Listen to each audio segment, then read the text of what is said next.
Bismillahir Rahmanir Rahim. Allahumma salli ala Muhammadin wa ali Muhammad. Today we're going to continue our discussion of Julius Evola and his Metaphysics of War. The two articles or essays or chapters which we are going to look at today are Chapter 4 or Essay 4, The Greater War and the Lesser War, and Chapter or Essay 5, namely the Metaphysics of War. These two chapters culminate a kind of quintet. So the last time we looked at three of these, and the two which we will look at today complete the set. So all of these are thematically connected, and the one leads into the other. After that, we will proceed to a discussion of really what is a very dense text, namely on the decline of the idea of the state, and that is in the collection of articles translated by what is his name? Excuse me, JBL.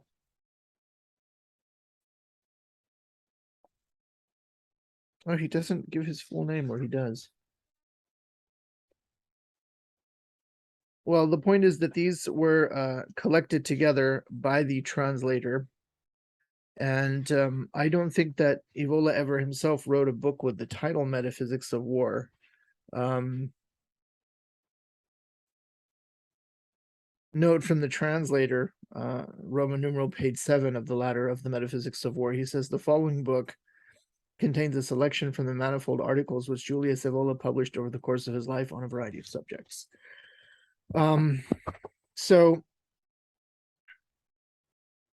Before we actually get started, I just want to maybe recap how we left off, where we left off. We left off with the chapter on the Crusades.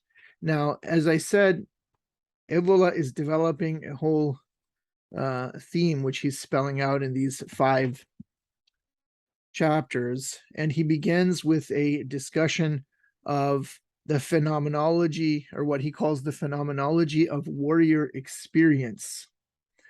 And that phrase occurs early on page 22, in fact, and the first page of this is page 21 of the chapter, The Forms of Warlike Heroism. And it's very important to note that he connects this phenomenology of warrior experience with the notion of the 4 yugas, and that there are different kinds of warlike heroism, and that these modalities of warlike heroism, which in turn are an expression of the phenomenology of warrior experience, as he calls it, are the direct manifestation of the conditions peculiar to each yuga. So in the Golden Age, it is the spiritual principle which dominates.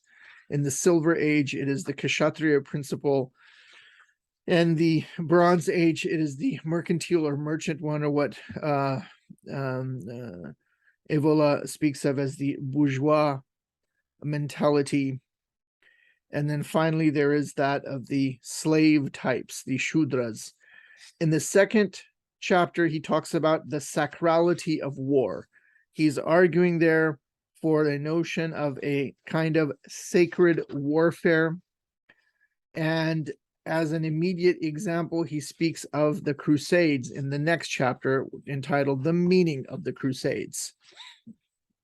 Now, oddly enough, he's upholding the idea of a kind of holy war, right? The notion of the sacrality of war, of course, gives rise to a kind of holy war doctrine.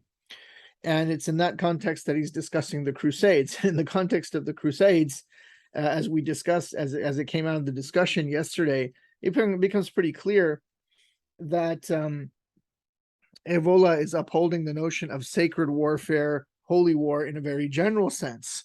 And he's not really in this chapter on the Crusades, really taking sides in any kind of mundane sense, but he says that both sides fought for what each side held respectively to be a higher ideal. And in both, he sees very positive elements. And this is what is developed further in the next chapter, which is called The Greater War and the Lesser War. And here he directly looks at the Islamic tradition. On page 41, where this chapter begins, The Greater War and the Lesser War, Evola opens it by saying,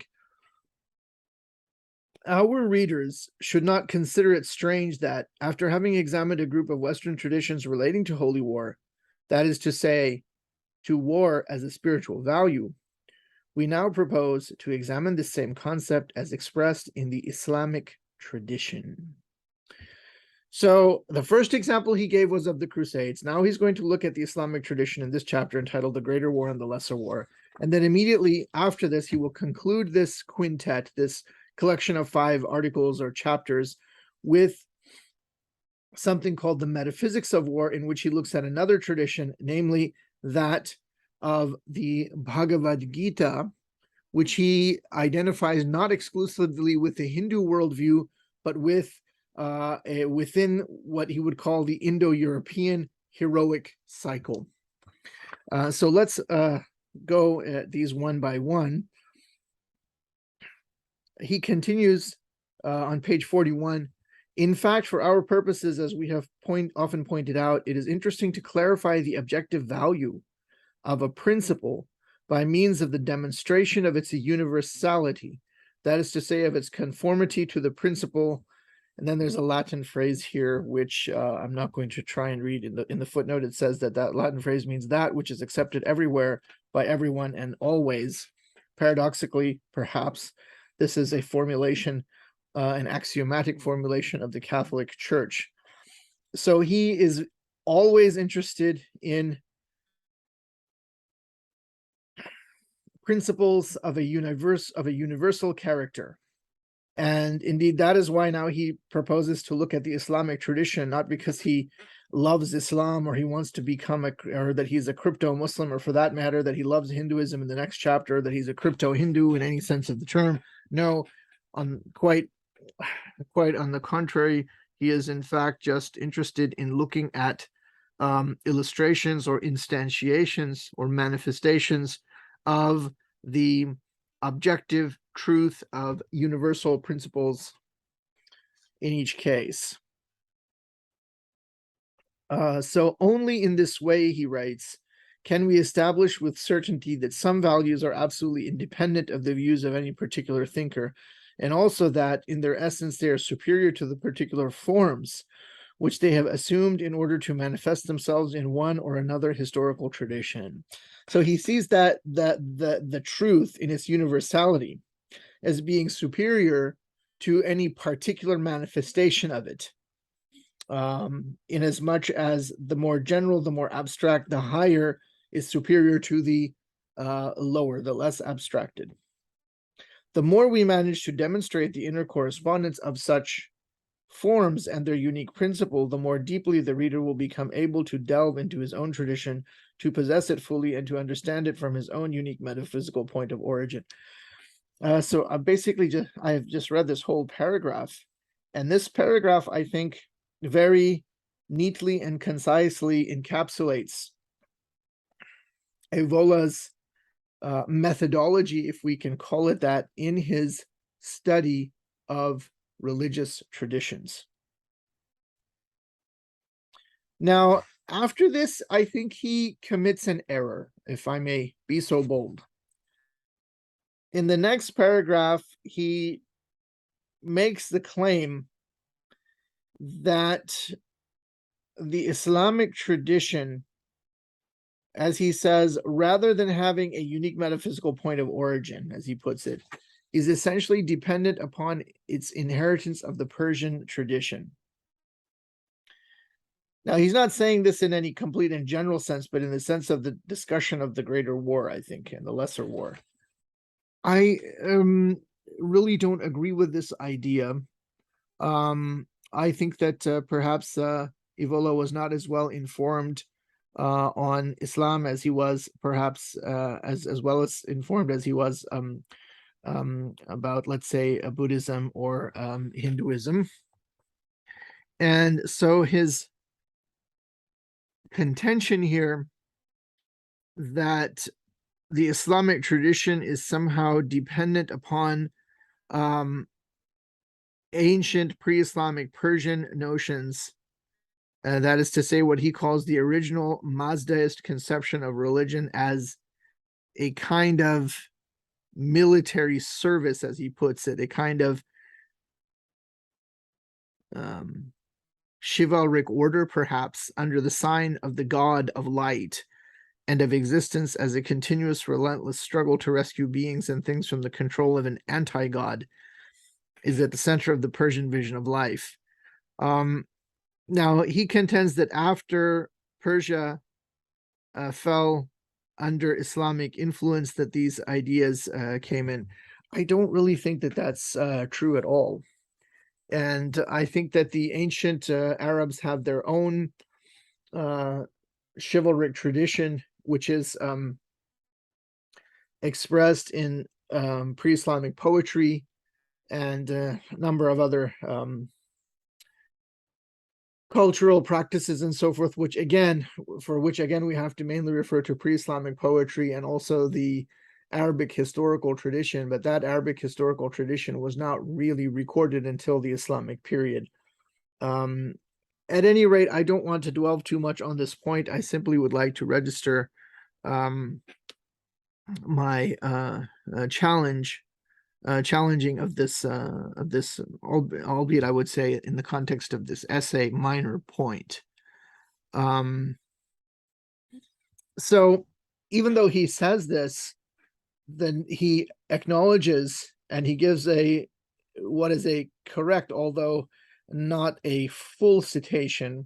What I'm referring to here is that even though he is arguing in this paragraph which I just mentioned about some sort of a Persian substrate, he in the next chapter immediately indicates that this phrase, the greater war and the lesser war, he actually means the greater holy war and the lesser holy war, or the greater jihad and the lesser jihad, is a phrase which is taken directly from a hadith or a saying of the Prophet Muhammad sallallahu alaihi wasallam, for which he gives a correct reference, a correct citation in footnote number 3. Again, as I said, it's not a full citation. This statement or oral tradition of the Prophet is cited in a number of sources. Again, this is not directly important to our purposes here, but suffice it to say that the Prophet Muhammad, the context is that upon his return from a military expedition, specifically the military expedition of Tabuk. Tabuk is a place a locality which still exists in the Arabian Peninsula today. And upon his return to the city-state of Medina, he then said that we have returned from the lesser jihad, the lesser holy struggle, to the greater jihad, the greater holy struggle. And then he's asked, what is this greater holy struggle? What is the greater war? And he said, it is the struggle or the war against the baser self, or the lower part of our nature. So that's where the title of this very chapter comes from. Now, there's no Persian background to that saying. So again, I find that paragraph, the contention or the claim made in that earlier paragraph, to be rather strange. So then on the last paragraph of page 42, Evola then says that the lesser war here corresponds to the exoteric war. In other words, the actual battle, which he doesn't mention here, but by name, the battle or the expedition of Tabuk. That would be the particular historical instance. But exoteric war in the sense that Evola is using it here is just the actual physical practice of warfare, the bloody battle, as he calls it, which is fought with material arms against the enemy, against the barbarian, against an inferior race over whom a superior right is claimed, or finally, when the event is motivated by a religious justification, against the quote-unquote infidel. No matter how, excuse me, no matter how terrible and tragic the events, no matter how huge the destruction, this war metaphysically still remains a lesser war. So that's the point. That's what is meant by lesser war, or the lesser jihad. In Arabic, al-jihad al-asghar. The greater or holy war, al-jihad al-akbar in Arabic, is contrarily of the interior and intangible order. It is the war which is fought against the enemy, the barbarian, the infidel, whom everyone bears inside himself, or whom everyone can see arising in himself on every occasion that he tries to subject his whole being to a spiritual law. Now, after this, on page 43, Evola would like to address a possible objection. He says that some may say that this is simply asceticism. The greater holy war is the ascesis, which has always been a philosophical goal. So the objection that he's trying to address is, well, someone might say, well, this is nothing new. It's just maybe a new terminology, but in the final analysis, it's the same thing. In other words, it's mere asceticism. He goes on to say, it could be tempting to add as well, it is the path of those who wish to escape from the world and who, using the excuse of inner liberation, become a herd of pacifist cowards. He dismisses this by saying, this is not at all the way things are. After this, the distinction between the two types of war, there is their synthesis. It is a feature of heroic traditions that they prescribe the lesser war, that is to say, the real bloody war, as an instrument in the realization of the greater or holy war, so much so that finally both become one and the same thing. Thus, in Islam, holy war, and he directly quotes the Arabic word here, jihad, and the path of God are interchangeable terms. The one who fights is on the path of God. And that's exactly the phrase in Arabic. It's jihad, fi sabilillah. Fi sabilillah means exactly on the path of God. Now, there is another kind of saying which is found in the Islamic tradition, which is that the blood of the martyr, here he says the blood of heroes is closer to the Lord than the ink of scholars and the prayers of the pious. Yet on the other hand, you have another tradition which says that the ink of the scholar is superior to the blood of the martyr. And it's very interesting that Ivolo actually knows this, so he's aware of these two, on the surface at least, contradictory statements.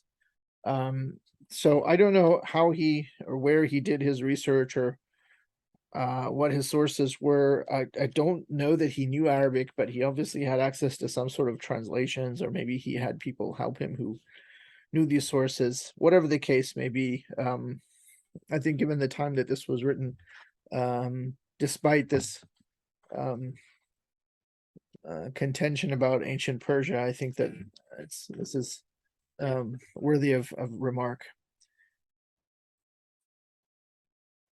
So in the greater holy war, action, he says, attains the value of an inner overcoming and of an approximation to a life no longer mixed with darkness, contingency, uncertainty, and death. In more concrete terms, the predicaments, risks, and ordeals peculiar to the events of war bring about an emergence of the inner enemy, which in the forms of the instinct of self-preservation, of cowardice, cruelty, pity, and blind riotousness arise as obstacles to be vanquished, just as one fights the outer enemy. So he's saying that even in actual lesser war, the actual physical act of war, at the same time, one can be engaged in the greater war as well, in trying to overcome all of these things which he enumerated: cowardice, self-preservation, cruelty, pity, and so on. It is clear from this that the decisive point is constituted by one's inner orientation. So even in fighting the outward battle, it all comes down to the inner state, the inner orientation, one's unshakable persistence in what is spiritual in this double struggle, so that an irresistible and blind changing of oneself into a sort of wild animal does not occur. But instead, a way is found of not letting the deepest forces escape, a way of seeing to it that one is never overwhelmed inwardly, that one always remains supreme master of oneself. And precisely because of this sovereignty, one remains able to affirm himself against every possible limitation.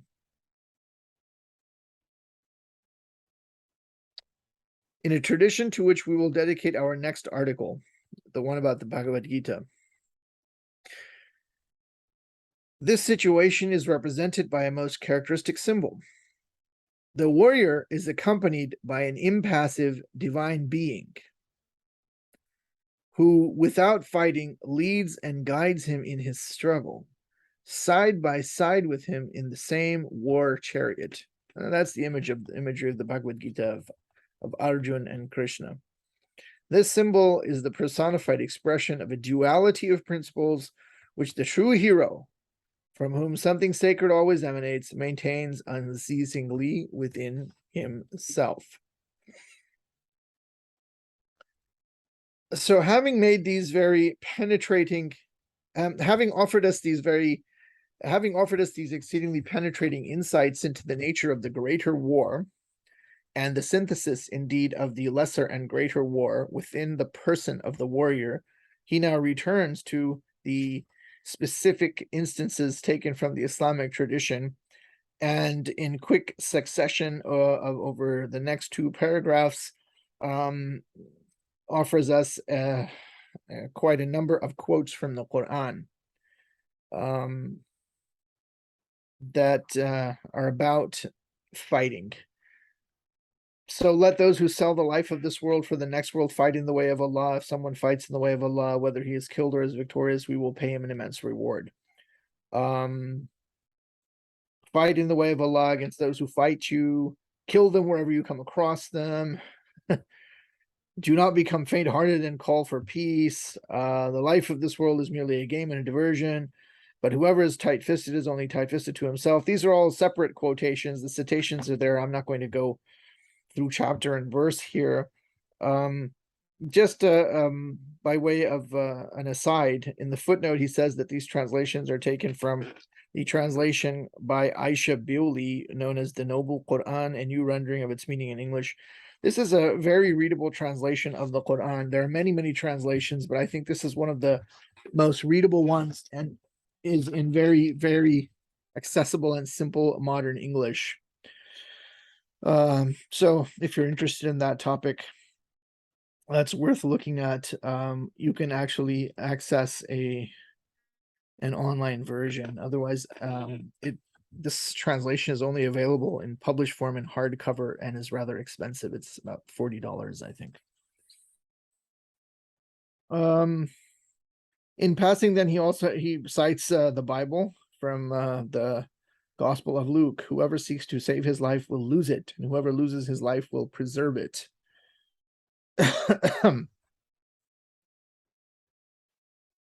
So in short, there are a number of quotations here, and he is of the view that this kind of Arabian or Islamic understanding of warfare is akin to the ancient Roman idea of the love of fate, what is known as the amor fati, which he elaborates on page 45 as, well, to go to the beginning of the sentence, he says, therefore we have here a sort of amor fati, a mysterious way of intuiting, evoking, and heroically resolving one's own destiny in the intimate certainty that, when the right intention is present, when all indolence and cowardice are vanquished, and the leap beyond the lives of oneself and others, beyond happiness and misfortune, is driven by a sense of spiritual destiny and a thirst for the absolute existence, then one has given birth to a force which will not be able to miss the supreme goal. Then the crisis of tragic and heroic death becomes an insignificant contingency which can be expressed in religious terms in the following words. This is a quote from the Quran. As for those who fight in the way of Allah, He will not let their actions go astray.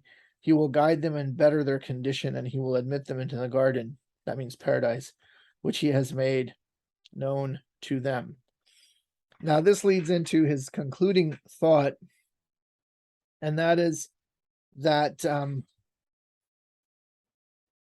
those who give their lives on the battlefield attain to a kind of post-mortem immortality, if you will. In other words, the state of the post-mortem, the after death, is not really a death.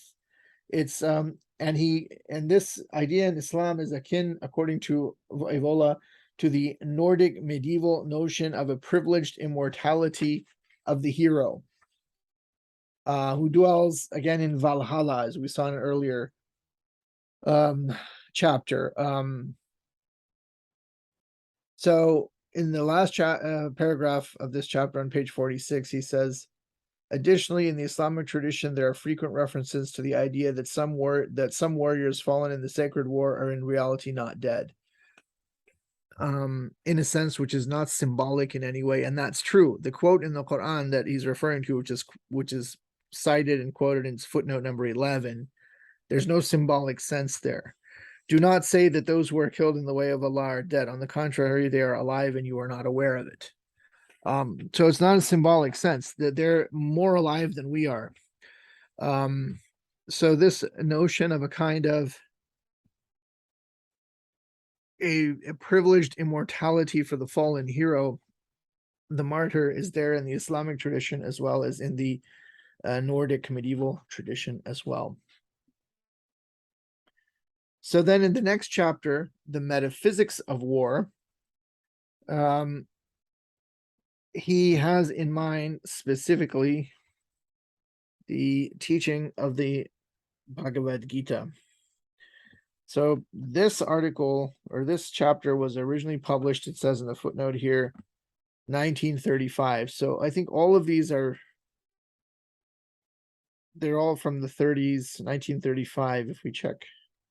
Yeah, 1935. 1935. So this is even before the Second World War. So I don't really know what led Evola to write these, but if you think it's because the Second World War was raging, that's not true.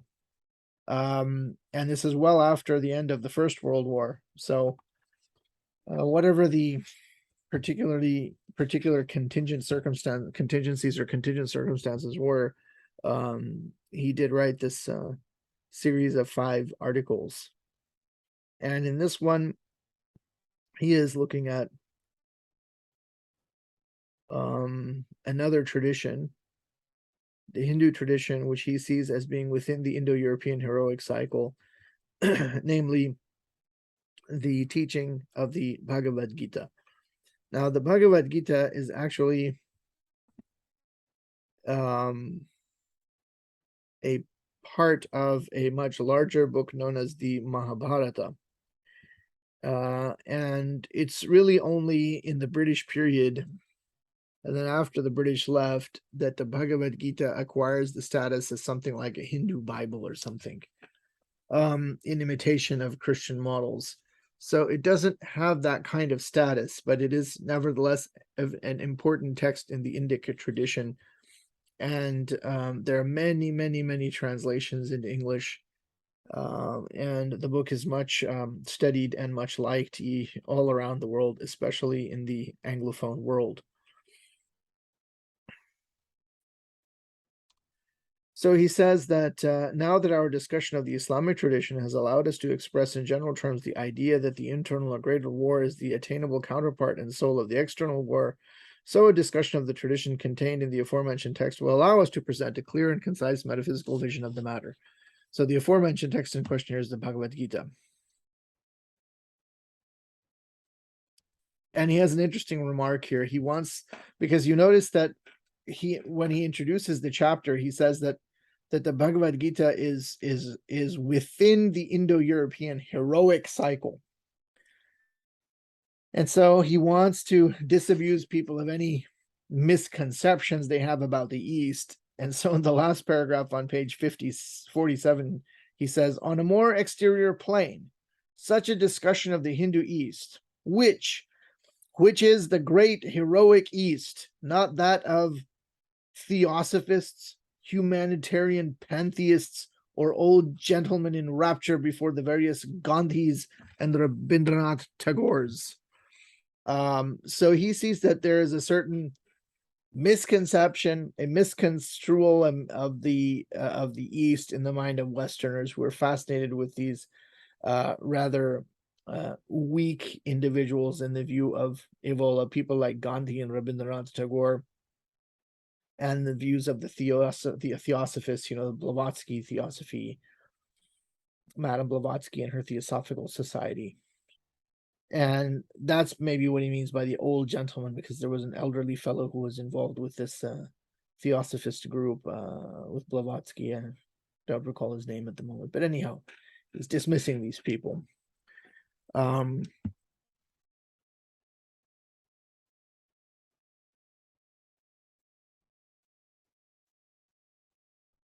So he says on the next page, on page 48, that the modern world, really, is just as opposed to the ancient West as it is to the East. As soon as we refer to previous times, we are effectively in the presence of an ethnic and cultural heritage which is to a large extent common to both and which can only be described as Indo-European. So he's taking great pains to make the point that when looking at the Bhagavad Gita, he's really looking at an Indo-European heroic tradition and not some sort of a meek, otherworldly kind of tradition.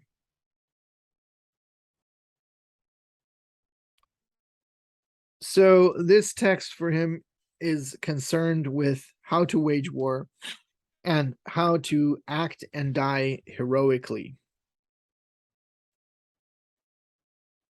The text to which we have alluded, in other words, the Bhagavad Gita, and on which we will base our discussions, is presented in the form of a conversation between the warrior Arjuna and the divine Krishna. Now, this conversation, the context is that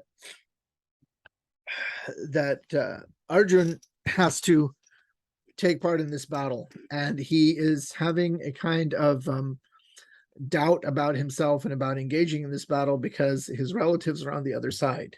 Yet he wants to do his duty, and he is hesitating. And so his charioteer, who is actually an incarnation of Krishna, proceeds to impart to him certain teachings to urge him to do his duty.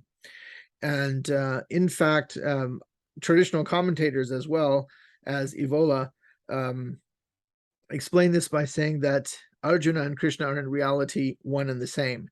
They represent, he says, two different parts of the human being. Arjuna, the principle of action, and Krishna, that of transcendent knowledge. The conversation can thus be understood as a sort of monologue, developing a progressive inner clarification and solution both in the heroic and spiritual sense of the problem of the warrior's activity, which poses itself to Arjuna as he prepares for battle. So Arjuna, he has become a victim of his quote-unquote humanitarian scruples, as Evola terms it, and Krishna is there to disabuse him of these. So then he offers us a number of different quotations from the Bhagavad Gita, as he did in the previous chapter, such as, therefore, this is on page 49, about 3/4 of the way down, The internal enemy, Evola says, which is passion, the animal thirst for life, is thus the counterpart of the external enemy. This is how the right orientation is defined. Then he has a quotation from Bhagavad Gita, chapter 3, verse 30. Therefore, O Arjuna, surrendering all your works unto me with full knowledge of me, without desires for profit, with no claims for proprietorship, and free from lethargy. So throughout there is an urging on the part of Krishna toward heroic action.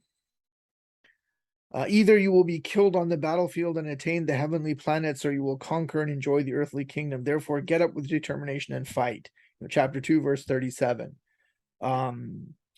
O mighty armed Arjuna, one should steady the mind by deliberate spiritual intelligence, and thus by spiritual strength conquer the insatiable enemy known as lust. Bhagavad Gita, chapter 3, verse 43. So he has a number of quotations here, and then he concludes his quotations by saying, this demand for a lucid supraconscious heroism rising above the passions is important, as is this excerpt which brings out the character of purity and absoluteness which action should have, so as to be considered sacred war. This is Bhagavad Gita, chapter 2, verse 38. Do thou fight for the sake of fighting, without considering happiness or distress, loss or gain, victory or defeat, and by so doing, you shall never incur sin. This is a really important quote in the view of Evola because of this notion of sin, and it's not really a Christian idea of sin at all. So he sees it more as a kind of fault, and he says that the only fault or sin is the state of an incomplete will. That's very interesting because it's not at all an idea of Christian notion of sin. The state of an incomplete will, of an action, he goes on, which inwardly is still far from the height from which one's own life matters as little as those of others, and no human measure has value any longer. It is precisely in this respect, Evola says, that the text in question, namely the Bhagavad Gita, contains considerations of an absolutely metaphysical order intended to show how that which acts in the warrior at such a level is not so much a human force as a divine force. I think that's a very important quote on page 50 from Evola.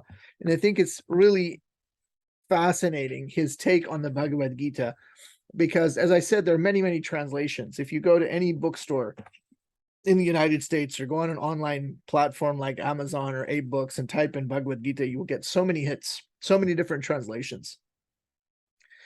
So many people read this book, but there's this idea which he, dismisses it from the very beginning, of this notion of a kind of meek and non-violent notion of Hinduism in a certain sense, from the point of view of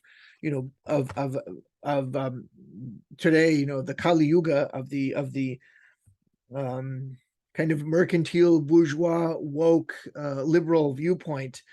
This is actually a very violent book from that perspective.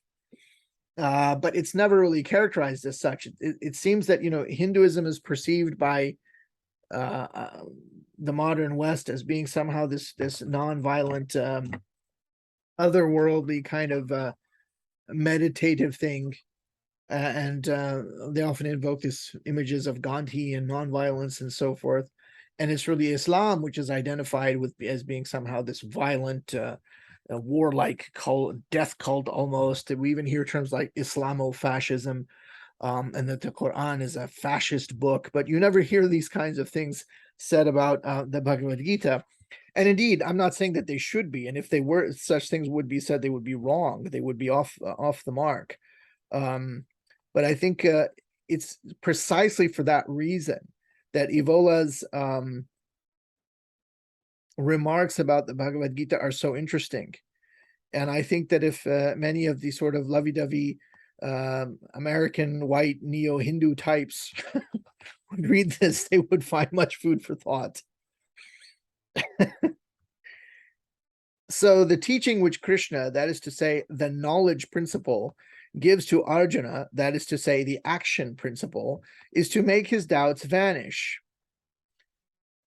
To make his doubts vanish aims, first of all, So the teaching which Krishna gives to Arjuna to make his doubts vanish aims, first of all, at making him understand the distinction between what, as absolute spirituality, is incorruptible, and what, as the human and naturalistic element, exists only illusorily.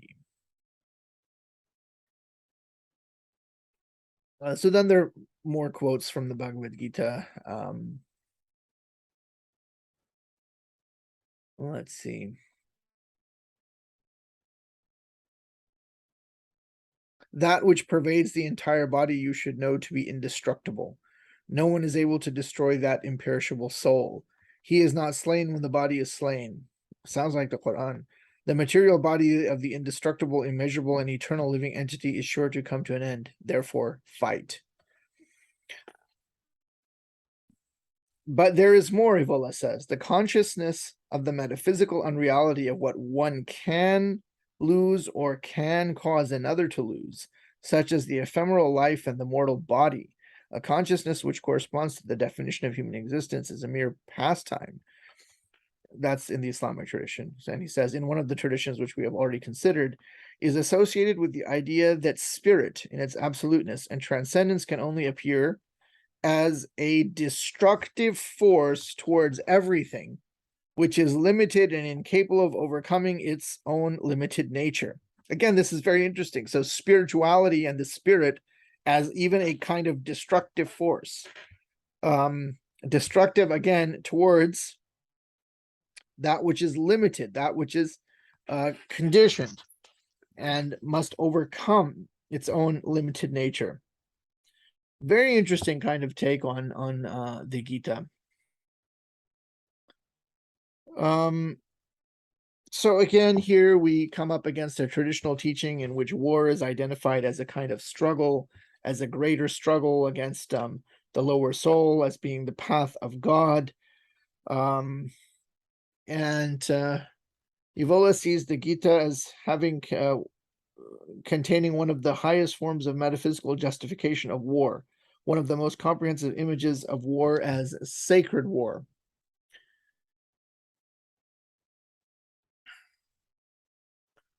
And so now he kind of wants to sum up the whole quintet, of which this is the conclusion. And so on page 52, he, by way of summation, says that we have made this voyage into a world which to some could seem outre, in other words, excessive and irrelevant, out of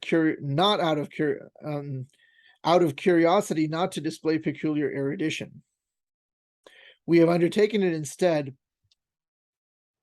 with the precise intention of showing that the sacrality of war, that is to say, that which provides a spiritual justification for war, and the necessity of war, constitutes a tradition. And he underlines, or actually he italicizes the word tradition, constitutes a tradition in the highest sense of the term.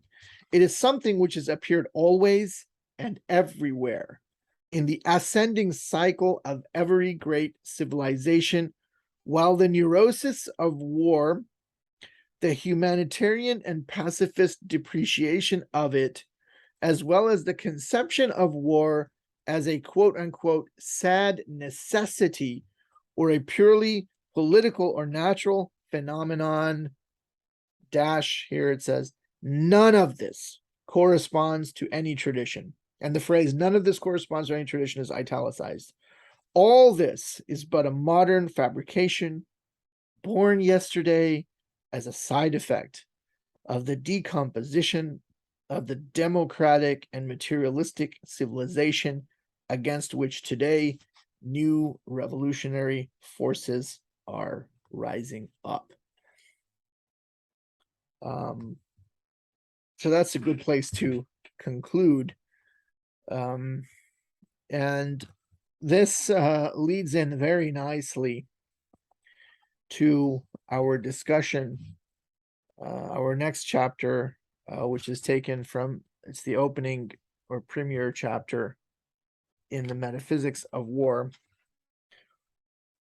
And that is, again, the idea of the hero. This notion of the spirituality of the heroic type is central to Evola. And he sees the sacred warrior, the hero, as a form of divine manifestation. And he is of the view that the warrior vocation, if it approaches this metaphysical peak and reflects what he calls the impulse to what is universal, it cannot help but tend toward an equally universal manifestation. Namely, it cannot but predestine the race in question for empire. It cannot but predestine the race in question for empire. And I really think that it's empire that he has in mind in the essay from the Metaphysics of Power, which I think is badly titled On the Decline of the Idea of the State. So before you read this, and obviously if you've never read this before and you just look at the title, given that we are people of the modern world and we speak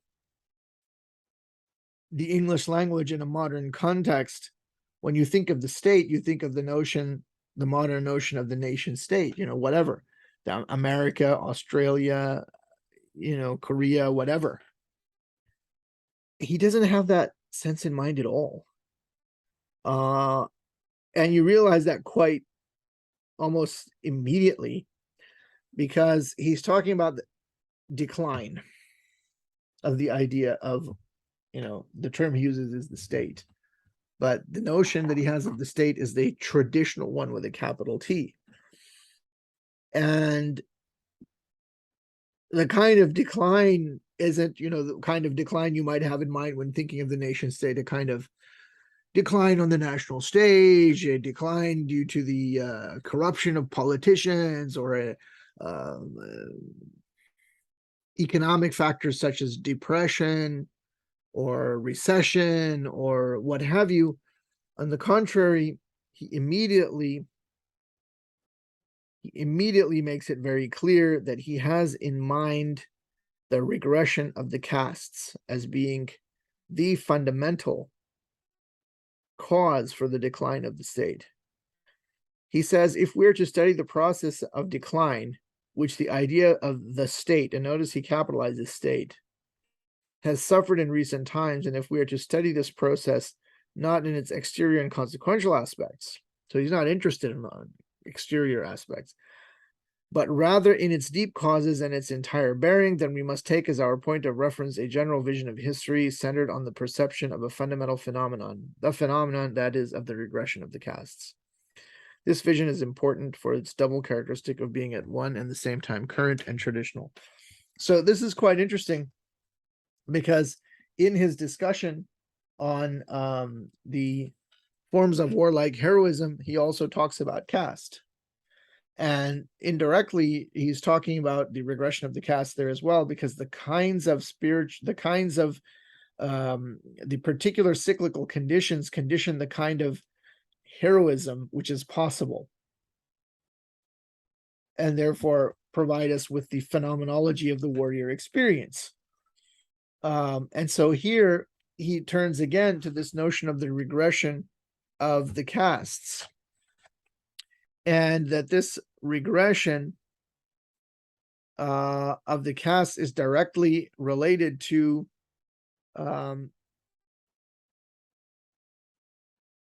the regression associated with the downward cycle going from the golden age to the iron age.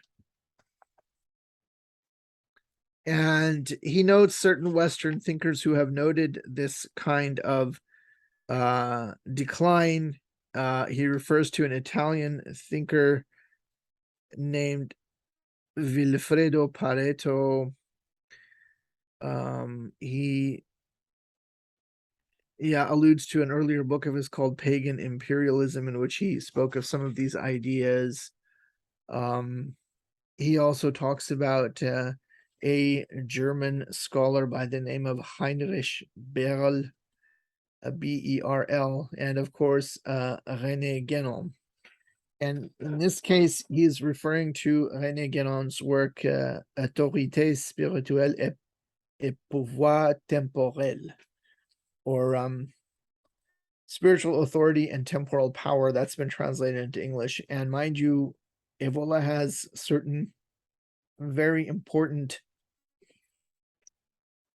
points of difference and contention actually with Guénon on the understanding of the Brahmanical caste and its relationship to the Kshatriya, and exactly what happened in the remotest antiquity of earlier yugas in terms of the process of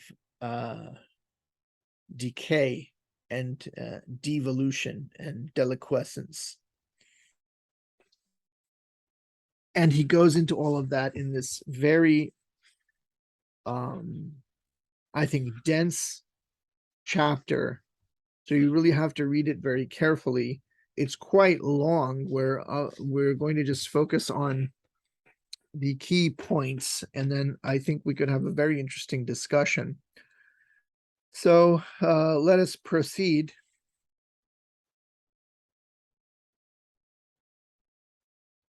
So he says that if you really want to understand this notion of the decline of the idea of the state, you must understand the regression of the castes.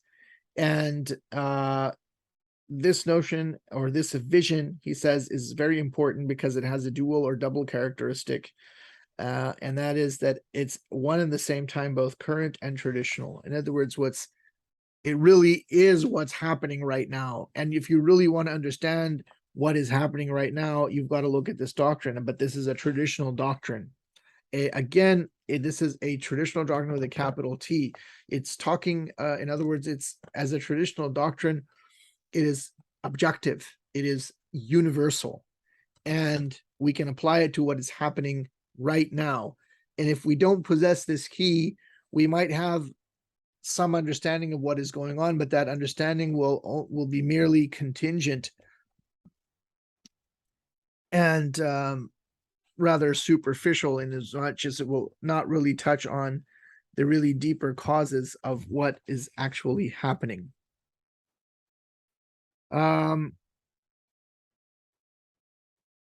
So, when he talks about it being current, he mentions these thinkers, the German Brill, René Guénon, Pareto, but there is a second sense in which this vision that he uses in his analysis has a certain amount of currency or claim to being current. He says, but our argument has a second and more generic claim to currency owing to the spiritual climate which has come, both philosophically and culturally, to replace the ponderous positivistic myths of yesterday. As can easily be intuited, the notion of a regression of the castes has presuppositions strictly antithetical to those of the progressivistic and evolutionistic ideologies which the rationalistic Jacobin mindset has introduced even into the sphere of science and historical methodology. This mindset has elevated to the level of an absolute truth that which is suitable, at bottom at most, to the situation of a parvenu. A parvenu is someone who rises above their status. The idea that the higher derives from the lower, civilization from barbarisms, man from beast, and so forth, until it issues finally in the myths of Marxist economy and the Sovietic evangelicals of technological messianism. It's a beautiful turn of phrase. So on the next page, we were on page 2, now we're on page 3. The doctrine of the regression of the castes in its relationship with the idea of the decline of the state is surely one of the fundamental expressions of this conception of history.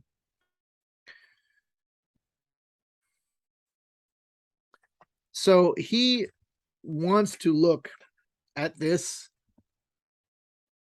devolution really as being the manifestation which ultimately results in the decline of what he keeps referring to as the state. But again, I think he really means the imperium, the empire, the notion of empire, and then what is at the heart of any notion of a general traditional sort of civilization or empire. And that is the notion of authority, not power, but authority. Not raw kind of power, coercive force, but authority, which is naturally and willingly, and I would even say joyfully submitted and acquiesced to, because that is because of its intrinsic dignity. That the person who embodies that regality effortlessly rules and effortlessly, and his authority is effortlessly recognized. So I really think he has in mind the notion of the philosopher king, although he nowhere uses that phrase, that exact phrase, but the ideas which he expresses are very, very much those of the doctrine of a kind of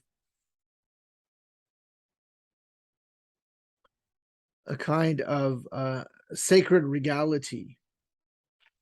And I think this comes out more clearly, and indeed I see this essay as a kind of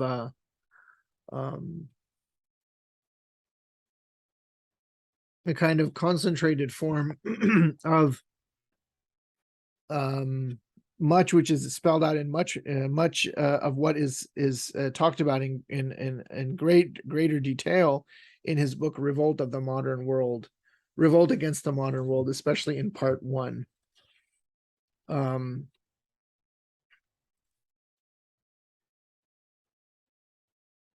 So at the bottom of page 3, he says that we intend rather to objectively specify certain of the aspects of the history of politics, which become visible the moment one takes a higher point of view. And that higher point of view is, of course, that of this idea of the yugas and the regression of the castes. So this essay, which he calls a study, is divided into 3 parts. On page 4, he says, first, we will consider the traditional antecedents to the doctrine in question. In other words, the doctrine of the regression of the castes, which consists essentially in the doctrine of the 4 ages. Then the second thing is, he says, we will then pass, the second part, in other words, he says, we will then pass over to examine the schema from which the idea of the regression of the castes draws its specific sense, so as to identify this idea historically and to consider in all of its degrees and aspects the progressive fall of the idea of the state. Then the third part, finally, we will offer considerations regarding the elements which the clarified conception offers us, both for generally comprehending the most characteristic political-social phenomenon of our times and for determining the paths which are apt to carry us toward a better European future, toward the reconstruction of the idea of the state.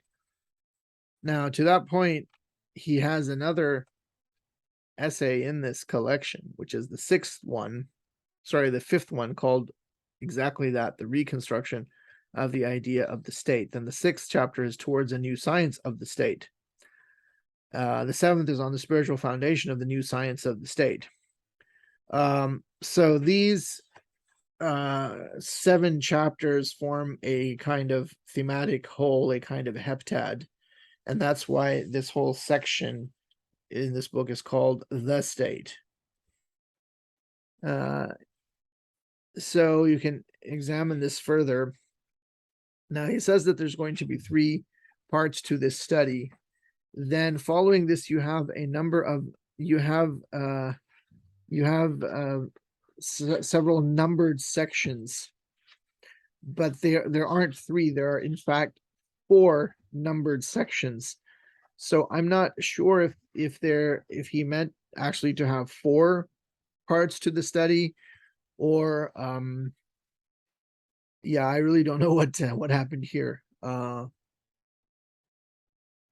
maybe there are actually 3 parts, and these 4, because these 4 numbered sections really have to do with, again, the 4 yugas. So I'm not quite sure if he meant 3 or 4 parts to the study, but nevertheless, it doesn't matter. Maybe I'm missing something, but these numbers don't really make any difference to him, to the points that he's trying to make. So on page 4, then number 1, he begins by this discussion of the involutionary process. And there are many, many allusions and citations from, well, there actually aren't direct citations, too many direct citations. There are some. So they're more mainly in the form of alluding to doctrines in a number of traditional civilizations. And that's one reason this is kind of a dense text. So the traditional sensation of an involutionary process realizing itself in recent times. Far from remaining vague and incorporeal, once constituted and organically articulated doctrine, which can be found a little in every part of the world, with a wide and striking degree of uniformity, namely the doctrine of the 4 ages. And we are, of course, in the 4th age, the Kali Yuga, and he identifies the Kali Yuga with what is called in the these Nordic or Icelandic, or the Nordic, these Northern European sagas, the Eddas. They talk about something called Ragnarok. Ragnarok is a term which corresponds to the German Götterdämmerung, or the twilight of the gods, a kind of final battle at the end of the world, which he also alluded to in the Metaphysics of War. So in what follows, he's just summarizing this doctrine of the 4 ages. He talks about how in ancient Greece, Hesiod, in his book Works and Days, speaks of 4 ages associated with the symbolic metals of gold, silver, bronze, and iron. Of course, we have said this many, many, many times. So this idea of the Kali Yuga, the last age, the dark age, the iron age, is throughout the work of all of the traditionalists, Evola, Genon, you name it. They all are very much concerned with this concept. So he notes that you have this doctrine of the dark age of the Kali Yuga in the Nordic tradition. It's known as the age of the wolf. He talks about a conception there in the Bible as well, in the Jewish, by which I mean the Jewish Bible, the Hebrew Bible, referring to the book of Daniel. He even says that, this idea is also found in ancient Egypt. It's also found in Mesoamerica and the Aztec traditions. So in short, on page 5, he says, the relation between the doctrine of the 4 ages, which to a certain extent is projected in myth, or within the penumbra of the highest prehistory, and the doctrine of the regression of the caste and the related decline of the idea of the state, can be established in 2 ways. First of all, by means of traditional man's very conception of time and the unfolding of events in time. For traditional man, time does not flow uniformly and indefinitely, but rather fragments into cycles or periods, and each point of which has its own individuality, and all of which together constitute the organic completion of a whole. All of this is looked at in great detail in René Guénon's writing, known as, in René Guénon's book known as The Reign of Quantity and the Signs of the Times.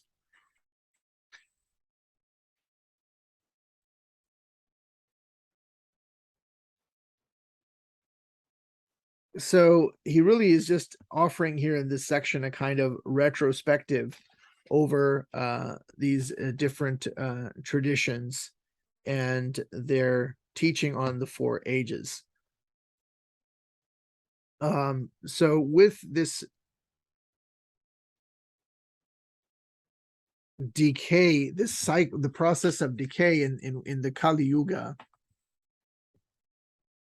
you have, as he says, quantitatively unequal periods. And these quantitatively unequal periods could be grouped together, given only that each of them had reproduced all the moments typical of the given cycle. On this basis, an analogical correspondence, traditionally held between the greater cycles and the lesser, which permitted one to consider one and the same tempo, so to speak, on octaves of varying size, Effective correspondences thus hold between the rhythm 4 as a figure and universal key for the doctrine of the 4 ages on the one hand, and the rhythm of 4 as a figure in a narrower, more concrete and historical sphere on the other, in relation to the progressive descent of political authority from one to the other of the 4 ancient castes. And the characteristic points in the first doctrine, which are presented as myths, which is to say superhistorically, can for this very reason introduce themselves into the sense of concrete and analogically corresponding historical upheavals. So with the passage of time, you have the regression of the castes. And so naturally, the state also regresses. So if in the first Yuga, the state, the imperium, the kingdom, whatever you want to call it, the polity is dominated by the spiritual caste, presumably, or the spiritual principle, then in the next Yuga, there is a degeneration and a purely military spirit then asserts itself. Then in the next Yuga, it is the mercantile or bourgeois or merchant spirit which asserts itself. And then in the last Yuga, finally, excuse me, it will be the worst tendencies, the lowest forces, the material and promiscuous and dark forces, which will come into power.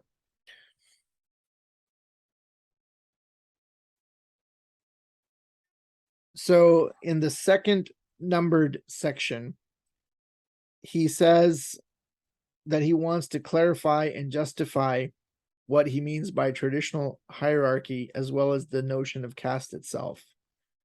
And he says in the very last line, the fundamental idea, last line on page 7, excuse me, the fundamental idea is that of a state, not merely as an organism, but as a spiritualized organism. What he calls a politico-social hierarchy with an essentially spiritual foundation. And in the Indo-Aryan conception, you have 4 principal castes. The Brahmanical or divine caste, and along with that, you have the Kshatriya, and they are the twice born, the Dvijas, meaning twice born. They are like unto the sun, as against the demonic element. But demonic here doesn't mean in a Christian sense. It's satanic. He means in a kind of pure naturalistic element. These are the Ashuryas, the dark beings, the Vaishya and the Shudra caste. And these pairs then are set against each other in a kind of state of tension. And he sees this as a kind of battle between the forces of order and chaos, but he uses the Greek term kosmos and chaos. So the sacred aristocracy of the Brahman and the Kshatriya incorporate the divine nature into their function, and he sees them as akin to this kind of Olympian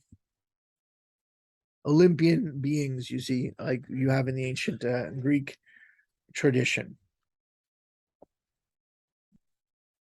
Now, there is a kind of analogy of these 4 castes to the human organism. He says at the bottom of page 8, thus, for example, the 4 castes in the Vedic tradition are brought to correspond to the 4 fundamental parts of the body of primordial men. And everyone knows the use made of such analogies for the organic justification of the state, which can be found both in Greece, Plato. He's probably alluding to the Republic, as is written in the footnote here. And this is a footnote by the translator. And you find that in Rome as well. You find this conception also in Islamic philosophy.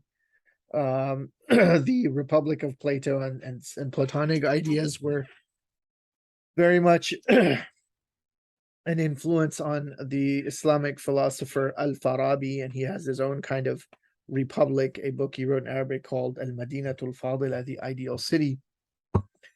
And there too, the ideal city or the ideal polity is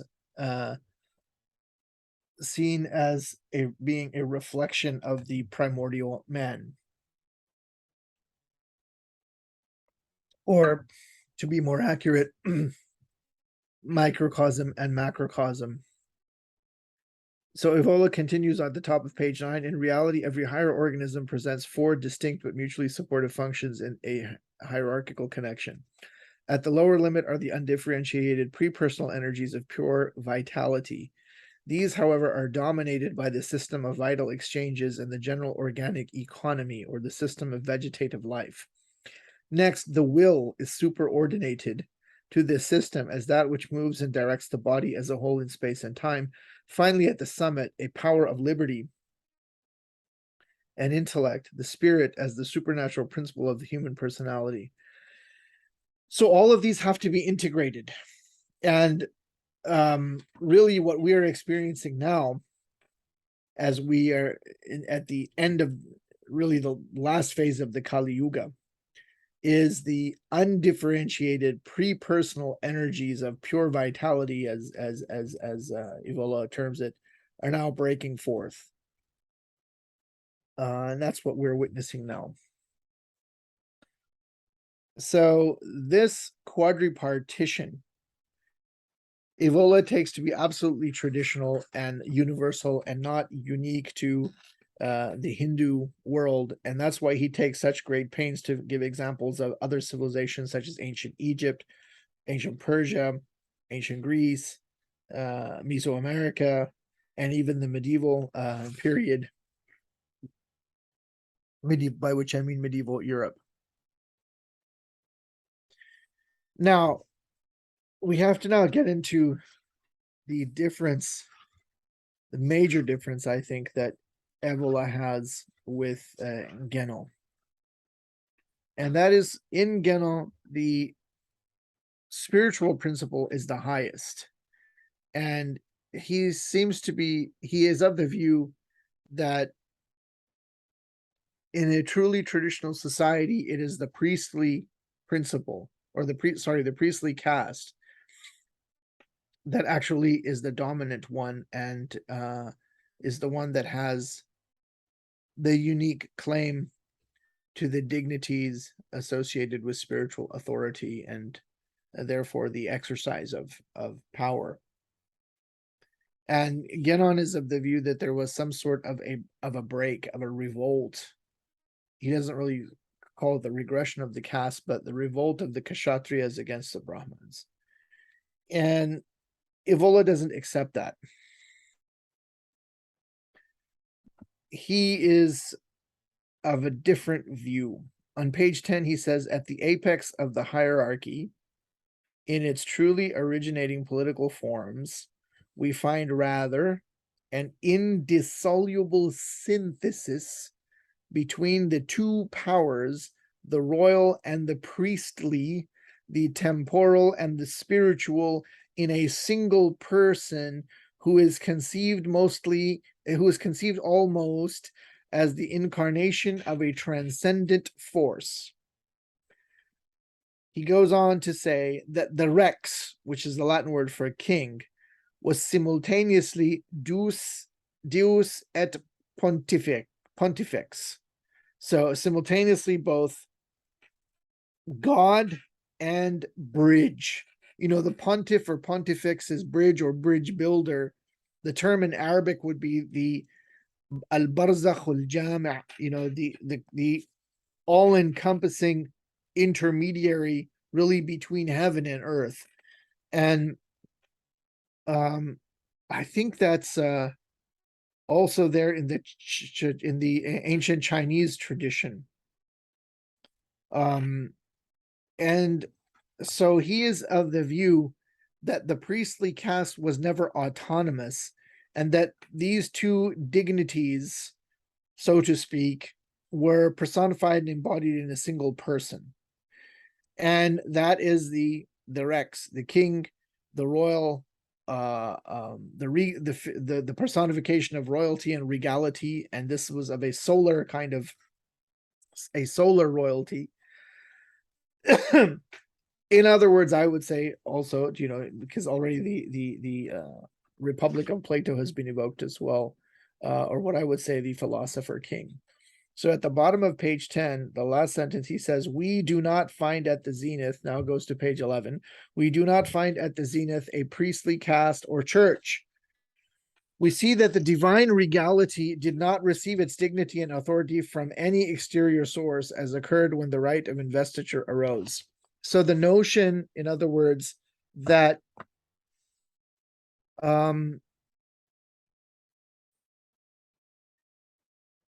the royal caste derived its dignity and authority through some act of consecration by the priestly caste is something that he doesn't uphold, that he doesn't agree. In other words, the mandate from heaven, which the king embodied, was presented directly. And in genuine kingship, the king embodied a kind of superhumanity, which he calls both virile and spiritual at the same time.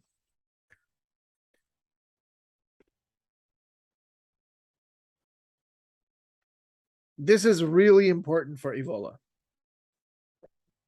He says it is essential that we clearly establish this point so that we can identify where, ideally speaking, the regressive process began within the traditionally higher political ideal.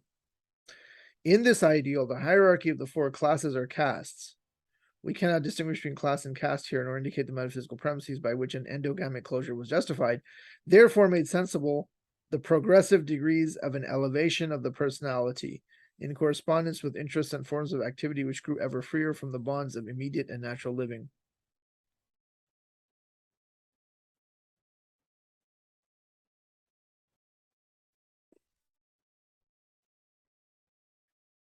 So again, the idea of the warrior and the warrior ethos embodying this royal dignity, which is the divine right of kings and the real authority to rule, is absolutely central for Evola. He says, but in the heroic ethos of the warrior, the active overcoming of human limits is already clear enough. The force of a more than life enthroned as the calm domination of the Lord, the lex animata in terris, meaning the law given life on earth, the ideal of fidelity, bhakti, as the Indo-Aryans called it, the Sanskrit word. Bhakti, the Indo-Aryans called it fides, as the Romans knew it, fides, true and trust, as it was repeated in the medieval period, in the double form of fidelity to one's own nature and fidelity to the higher castes, produced the solidity of the hierarchy and formed a path toward a dignifying participation of the lower in the higher through service, dedication, and obedience before a principle of eminently spiritual authority. So the heroic ethos of the warrior he sees really as constituting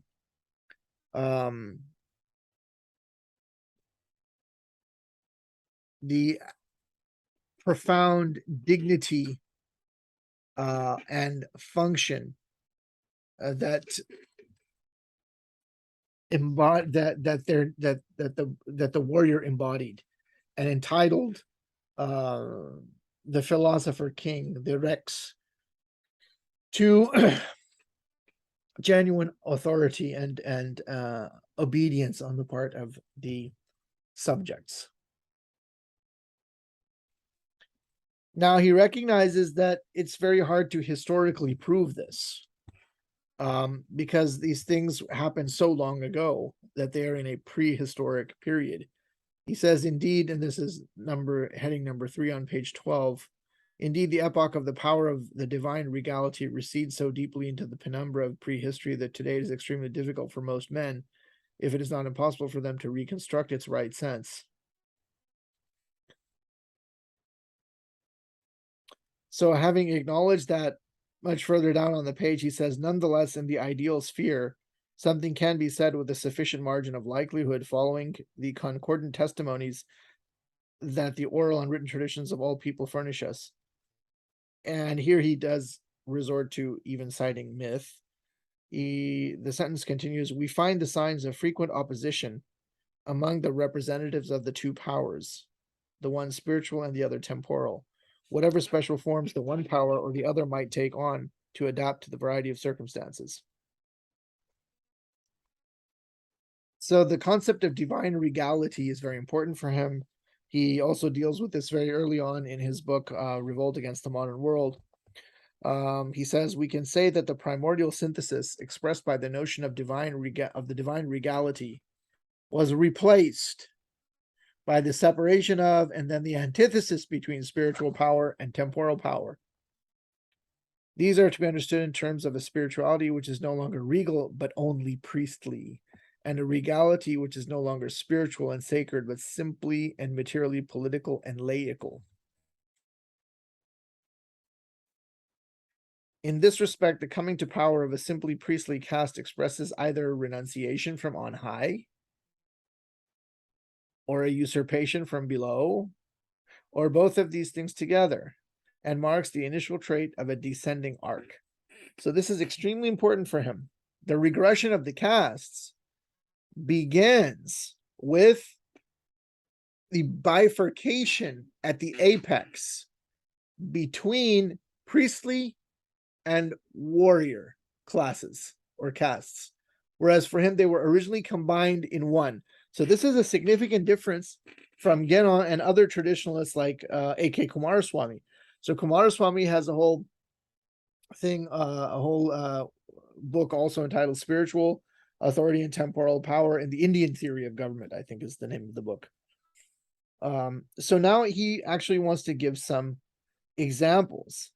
And he says that in the case of India, he is of the view that the Brahmana caste, at some point, won for itself, as he puts it, a status of primacy or primacy, which it had not enjoyed autonomously before.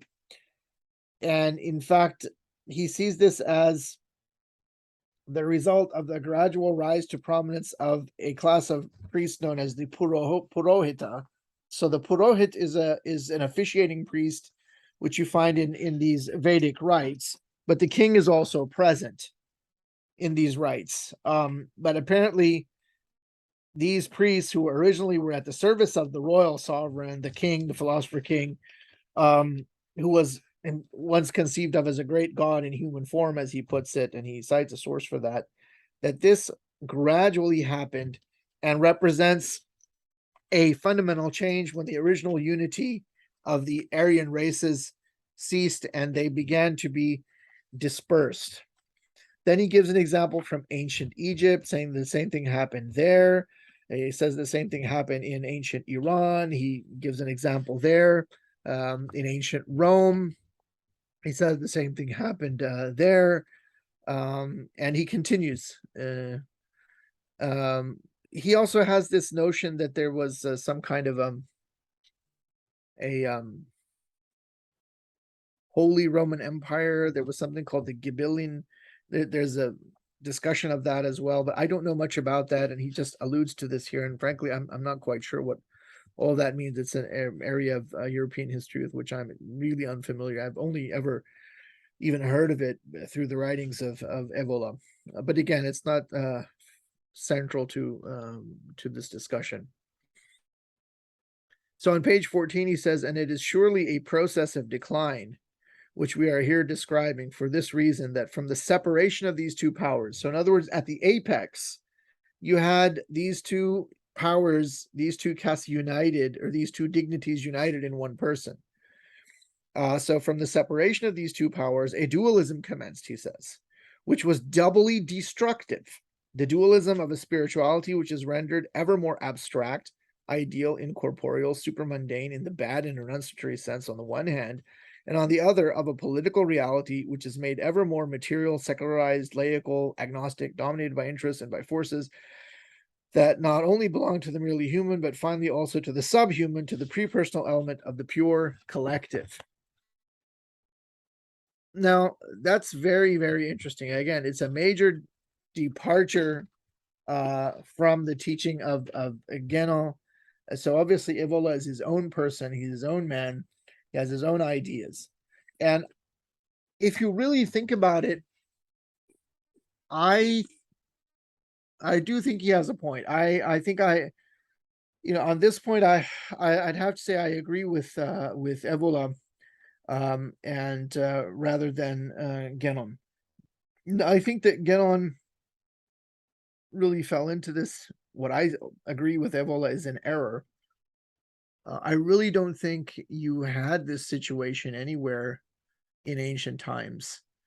Indeed, we find a notion of sacred kingship and the king, this royal personage embodying both priestly and warrior duties or functions. And it's really only, I think, in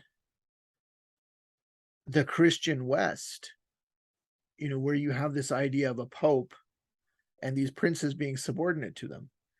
And so it may well be that Genon, due to his, again, very Catholic upbringing and Catholic background, maybe that was an influence that led him to think in these terms. I don't know. That's just an observation. I could be wrong about that, but whatever led Genon to his view, I think that on this point, really Evola is in the right. So the collapse of this situation at the apex is what leads to what is known as the revolt of the warriors. Once the apex has collapsed, top of page 15, the first decisive phenomenon in this decline with which the center passes from the first to the second of the forecasts can be defined as the revolt of the warriors. So this too, he says, is a phenomenon with approximately universal traits, and you find it across different religions and traditions, in legendary history or in mythology.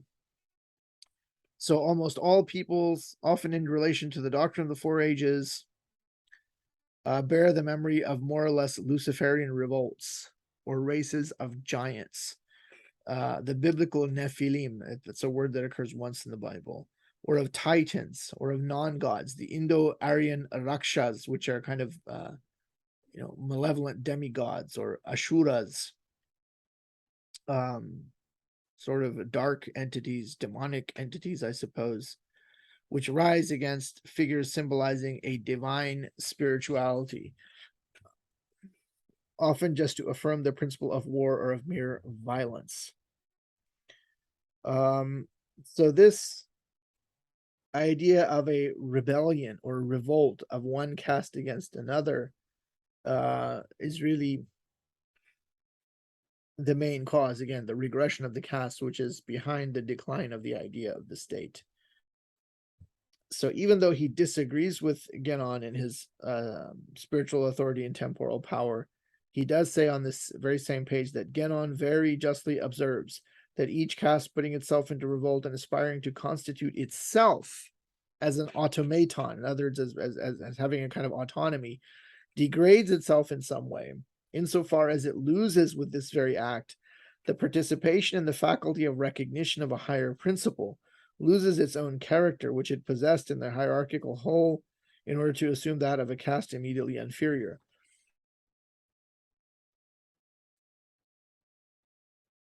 So for these traditionalist writers, Genon and Evola, the caste structure is not obviously the way modern sociologists explain it, as a kind of structure of exploitation, class struggle, what have you.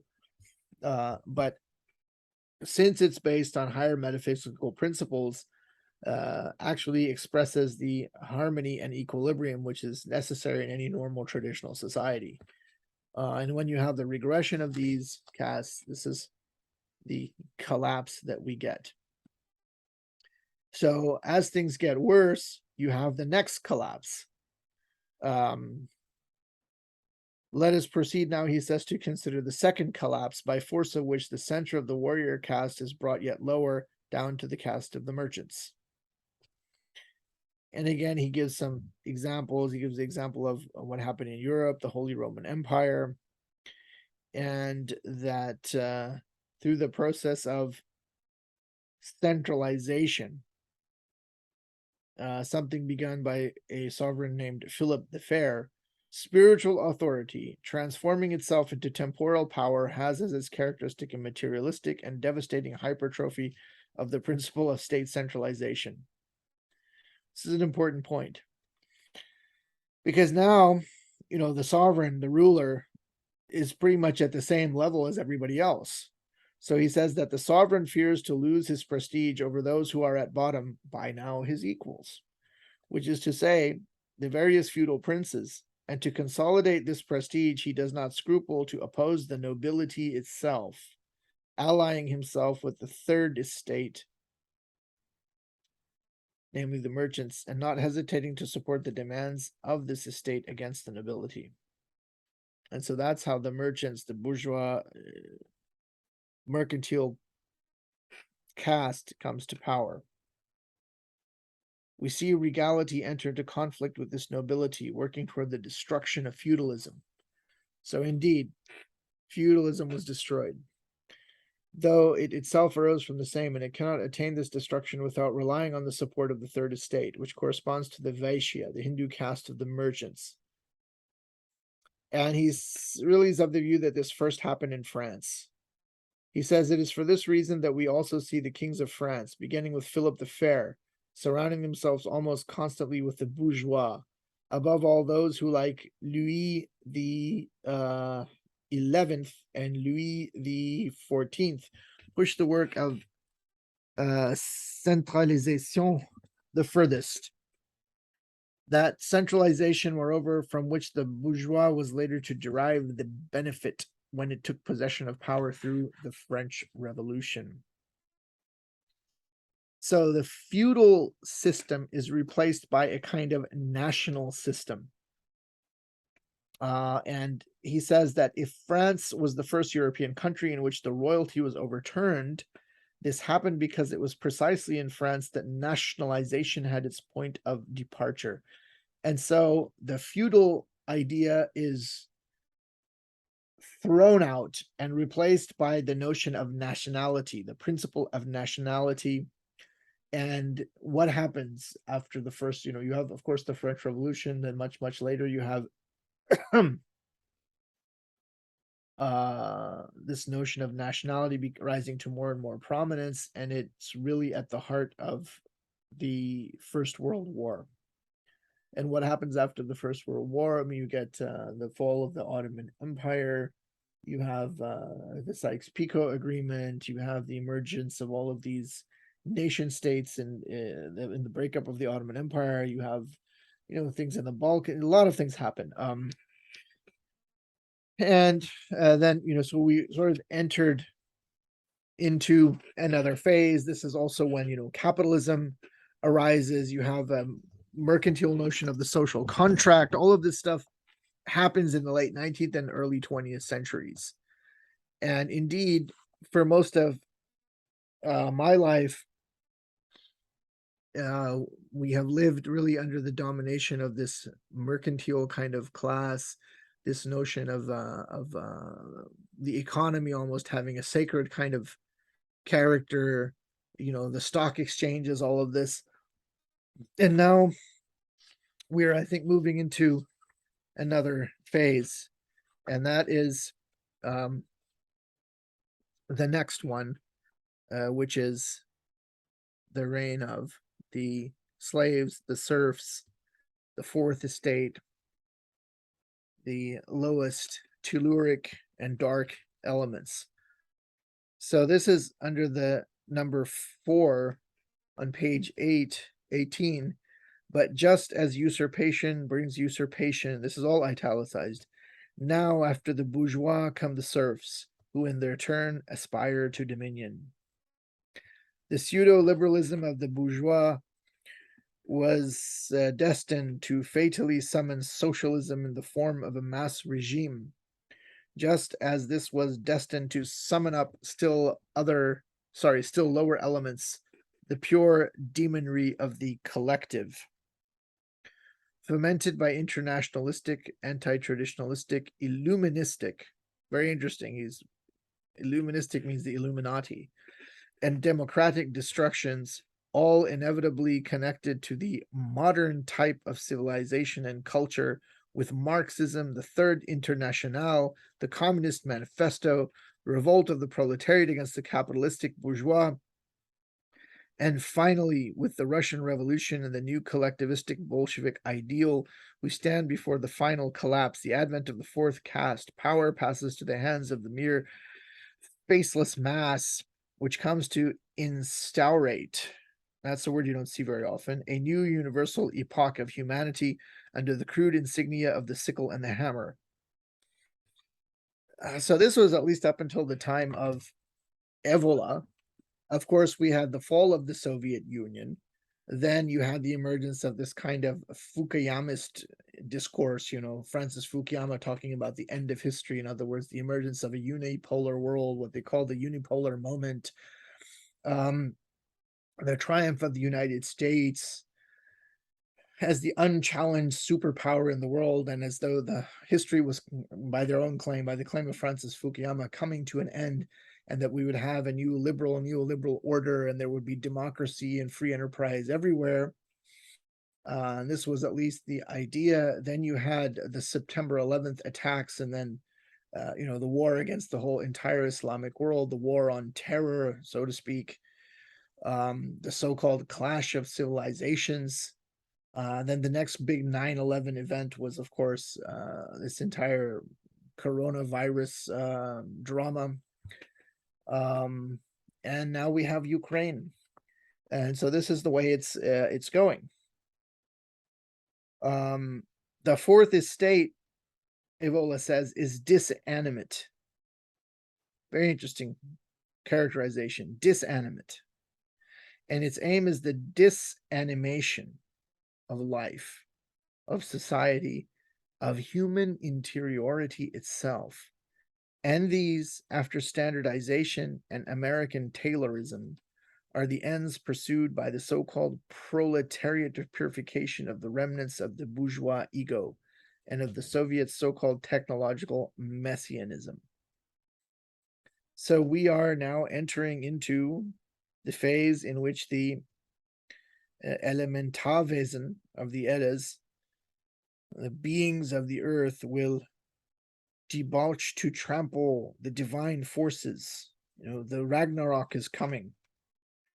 He also talks about the demonic peoples of the Gog and the Magog. In Arabic, you find in the Quran, the Gog and the Magog are also mentioned, and they're called Ya'juj and Ma'juj, and that they were imprisoned by a figure in the Quran known as Dhul Qarnayn, which all the medieval Muslims identified with Alexander the Great. And he imprisoned them behind a massive iron wall. Now, whether that story is true historically or symbolically is another matter. He's taking it in a symbolic sense, because in the Islamic prophecies, it says that before the end times, the Gog and the Magog will break down their wall, and they will be unleashed on the world. So he speaks, Evola, speaks of the demonic peoples of Gog and the Magog, who, smashing the symbolical iron wall with which the imperial figure, whoever that was, Dhul Qarnayn in the Quran, Alexander the Great, and shut the way. In other words, this iron wall was the symbol of traditional boundaries and the idea of the state as a cosmos victorious over chaos.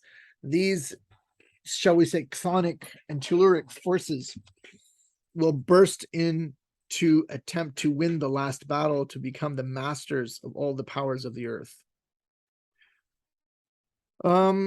So this is the way it is going. And Evola sees, the final phase as the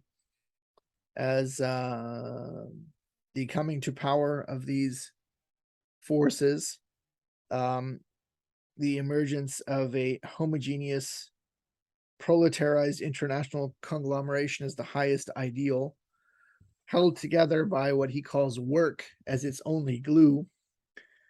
If all of this is believed today, then it is easy to recognize that here the way is being prepared for a social concept which conforms not to one or another of the castes, but in truth to the caste-less itself, to the pariah, that group whose members were considered precisely to be those without personality or cult.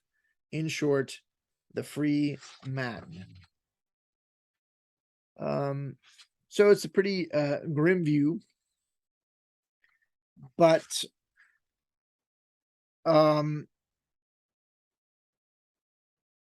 because of the nature of these cyclical conditions, each yuga is progressively shorter than the one that precedes it. And so the concluding paragraph of Evola is that, hopefully this won't last too long, is basically the upshot. But he says, thus the reign of the bourgeois cannot have but a relatively brief duration in comparison to the regime which it succeeds. And if still lower elements attain to power in one way or another in the varieties taken by the advent of the mere collective, we can predict that their rule will be in all likelihood the briefest of all, and will mark the last phase of a certain historical cycle, since it is impossible to descend any lower. And that concludes his essay on the decline of the idea of the state. A very interesting and indeed very dense chapter in which Evola really, I think, summarizes and encapsulates almost the entirety of his worldview. And a worldview, a doctrine, which is developed at length and in great depth in his book, Revolt Against the Modern World. So that concludes my presentation for today. And now I am more than happy to open the floor for discussion. All right, yeah, very good summary, and definitely lot to talk about. A lot to talk about here. Yeah, a lot. So I guess to start off, it's kind of the thing that connects the metaphysics of war and the decline, the idea of the decline of the idea of the state. That what you said about empire, this was really interesting to me, because in the decline essay, he does mention Spengler, I believe, at the very beginning. Oh yeah, sorry, I didn't mention that. He does. He mentions Yeah. Spengler and Frobenius, and yes, he does. So I think for a lot of people who are interested in Evola, Spengler is another very recognizable name, though he was, not a traditionalist. Not a traditionalist. Yeah, but Spengler is of course very famous for his similar kind of project, which is attempting to give a cohesive view of history. And he does his own version of the four ages, not really, or for Yuga, or yeah, four ages, not really matching it to castes, but he just calls it spring, summer, autumn, winter, and it's kind of and it's not, and those seasons aren't also a steady decline either. They're like, sometimes autumn can be better than summer in Spengler's view sometimes, so it's not exactly matching, but it's roughly similar. But what I found, that area of not of dissimilarity between Spengler and Evola is what I found interesting, because for Spengler, empire is less. I'm pretty sure he thinks empire is not as ideal as Evola thinks it is, because I think that Spengler identifies empire with kind of cosmopolitan big cities, less spiritual people. Now, Evola does raise good counter examples like Roman emperor, the pharaoh, which is essentially the Egyptian emperor, Chinese, Japanese emperor, who have the solar motif as well. For a Japanese emperor, it's quite Japanese emperor is a solar deity. Yeah, solar deity. So it's kind of an interesting thing and you can see it in kind of modern debate where, now that we're kind of under American empire, maybe we say that, empire is kind of we don't like empire. Maybe it should be more nationalism, like each nation stands for themselves, kind of a thing. So it's kind of fluctuating back and forth. What's is all empire bad, or is there a good empire, like Evola is trying to say? Again, I think it goes back to which energy or which caste is dominating in the Yuga. American empire is the empire of the corporation. I think. Yeah. So then it would be like military industrial complex. And then it could be, you could say Spengler doesn't necessarily disagree, because before an empire becomes so kind of congested, I guess maybe there's an earlier version of the empire where it is very, solar and all of that. Like the good example, like the Roman Empire, maybe Evola is looking at the Rex all as the Pontifex also. That era is the good times, and then the late empire when there's all the different ends of the empire mixing in all the cities. That's what Spengler doesn't like, so it's talking about, so empire can last multiple yugas, I guess, or multiple ages. And then you can have bad emperor who are more of the warrior only type that Evola says is also not right, that thinks of it itself as autonomous. So very interesting that you brought in Spengler. Spengler is very difficult to read, though. Yeah, I got all that from a nice summary. Yeah, reading Spengler is pretty nerve-wracking, and it's actually only recently been republished. You can find it in used bookstores. The full Spengler is in 2 volumes, and they're not readable at all. And it's actually republished now, again by Arctos, this supposedly right-wing publisher that also publishes a lot of the writings of Evola. But he's a very interesting figure, and really quite remarkable that he saw a lot of the same things, albeit he's not coming from a metaphysical perspective. He still was a kind of very prescient and quite an impressive, shall we say, diagnostician of Western decline, and almost kind of a prophetic, in many ways.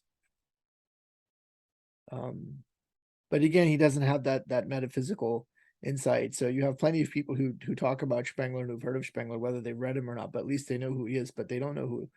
Most people have not come across Evola or Genon, and naturally they're going to be turned away and turned off by his whole approach. But I really do think that this essay of his on the decline of the state is one of his best short writings, for sure. And now kind of I think that's true. And now kind of going to what Evola said about kind of the disunity or how ideally it's supposed to be a synthesis between spiritual and warrior in the figure of the king or the emperor, and then it's only when there's already decline that the priestly and the warrior come into conflict. That's an interesting idea, because I don't know, well, yeah, I mean, Nietzsche wrote about this very similar thing in I'm thinking of Genealogy of Morals, but I'm sure he repeated it elsewhere, where he had the idea of the priestly the priestly class are like rebels who are like part of the same people as the warriors, but they're trying to they're like the lesser warriors who got jealous or something. So then they use their religion to go against the warriors. Now, obviously, that's kind of Nietzsche's anti, his stance against people who are too moralistic. That's kind of, but it's kind of, to the extent that Evola may agree with that, it's only I also agree in the sense that it must be some kind of decline where there's a division where the one who's keeping it together is the king, but he will have 2 factions on either side of him, because you cannot expect everyone that, like, the reason why those are two castes and not one is because only a few people can be both, something like that. I would agree with you. I think only very few people can be both. Yeah. At least now in these Of course. conditions. It must have been different in the first Yuga, for example. But now it's very, very rare to find the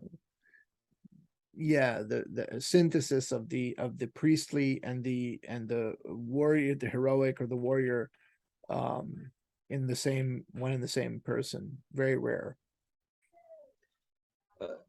And yeah. No, I was just gonna say that that's connected to the Ghibelline thing that you mentioned, and since that's Italian history, of course, he uses that as a reference point. But another thing that could be a bit interesting for Evola, or like, what might he say, is again similar to a thing some people have, or some people would question Nietzsche about, is the Christian example again, because on one hand it's unique in the, like you said, about the separation of church and state with the Pope and different emperors. So on one hand it's unique, and then you could say, well, if it's unique, it's not too traditional with a capital T. And then but then the Christian will say, well, maybe it has advantages as well. And then the capital T traditional person will say, well, now the advantages are going away in this Yuga. So it's an interesting, that not could be controversial, could be just interesting in terms of what of the type of society we're thinking of. Yes. Even though I would say that I'm a traditionalist, a radical traditionalist, in the original sense of radical, and meaning rooted in fundamentals. I differ with many of the traditionalist writers on this, especially René Guénon, but also some of the other traditionalist writers like Frithjof Schumann, who I have other differences with as well. But in terms of their writings, they all seem to, with the sole exception of Evola, have a really soft spot for Christianity. And even people like Sayyid Hussein Nasr, who comes from a Muslim background, who is all the more surprising that he should say things of this kind. I think there's plenty of evidence, both in the form of textual criticism, but in the actual history of Christianity, to argue against it, really being a traditional form. And I think that the Catholic Church in particular, but other forms of Christianity, are just a complete deviation. There's plenty. I mean, I don't understand how traditionalists can look the other way, and when you have this tremendous corruption in the papacy, and at the same time, from the metaphysical point of view, the doctrine of the Trinity is something which no tradition has ever taught. So it stands out as this bizarre outlier and this kind of anomaly. And I really think that because people like Schumann and people like Guénon came from a Catholic background, that they have this kind of soft spot. And then you have the same thing with Kumaraswamy, who himself isn't, but his son, he was, I think A.K. Kumaraswamy's mother, I think, was American or British. But for whatever reason, his son Rama Kumaraswamy, it's not, I don't know that A.K. Kumaraswamy was Christian, but his son becomes a Catholic priest. And this I just find very, very strange. And Evola was very clearly, he said, there's a lot of problems here. There might be some just in the bare notion of a kind of authority, all right, and that the Protestantism is a kind of rebellion against that. I can see that. But beyond that, I don't think so. And I don't really think that Christianity has ever had a kind of initiatic tradition at all. And initiation is very important for tradition with a capital T. So maybe I'm wrong, but that's maybe one reason I like Evola quite a lot more than I do some of the other traditionalist writers. Although I am a great admirer of Guénon. I think on some things Evola was a lot clearer in his writing, and I think he was more correct on certain things anyhow. So yeah, I think I'm personally interested in being, I guess put it this way, I'm interested in being as charitable to Christianity as possible, simply because I okay. think, the success is so, the success in recorded history is so great that cannot be ignored. But, like you said, if the capital T tradition, we will see what kind of bears out, and I What do you think mean that's by what, success? oh, I just mean, Mhm. uh I guess then you could call it worldly success, though Yeah, I'm not sure it's too disconnected, in other words. But I was leading it into this. I sure, think that to sure. the what Evola wanted for Christianity, I don't think it's too opposed to it either. So Mm-hmm. said that the Ghibellines were kind of, well, I'm sure you know that they're the imperial faction, and I think Evola The mentioned that. Holy Roman Yes, Empire. Yeah. pro Holy Roman Empire. So he said that their attempt was kind of, not the best synthesis either of spiritual and um, temporal. But then, I wonder if he wrote anything. Well, maybe in that Mystery of the Grail book he wrote about it. I'm not sure, but I'm thinking of even Mhm. an older idea where spiritual and temporal are combined in Christianity. Something like Charlemagne, for example. Now that obviously still has a pope to deal with, and so it's kind of different, but it's, Mhm. I guess the one is Charlemagne is way more remembered. So that's what I'm thinking of as an example of Christian capital T traditionalism, where there's kind of a remnant, and maybe the innovation of separating church and state is sure, it can be an innovation, but yet to see if it might be not traditionalist, but yet to see if it's actively harmful or not. I'm not sure Mhm. personally. Yeah, as far as Christianity is concerned, I think that from my own point of view, um I think that there are positive elements in Catholicism, specifically Aquinas. However, having said that, I think that all that is really positive in the philosophy and the theology of Aquinas, aside from completely separate from this whole doctrine of the Trinity, which he does uphold, but he says that that's on the basis of Scripture.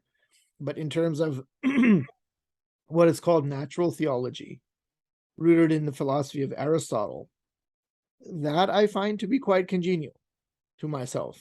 But again, that is, I think, because of the influence of Aristotle and also the influence of an Islamic philosopher, Ibn Sina, from which Aquinas learned a great deal.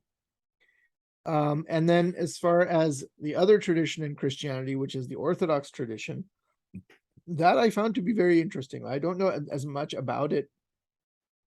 Obviously, it's not as big in places like America, the UK, the Anglophone world, because it's really just and these places are really just an extension culturally and civilizationally of the Latin West.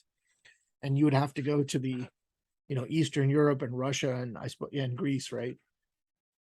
Um, but there are things there which I find very interesting.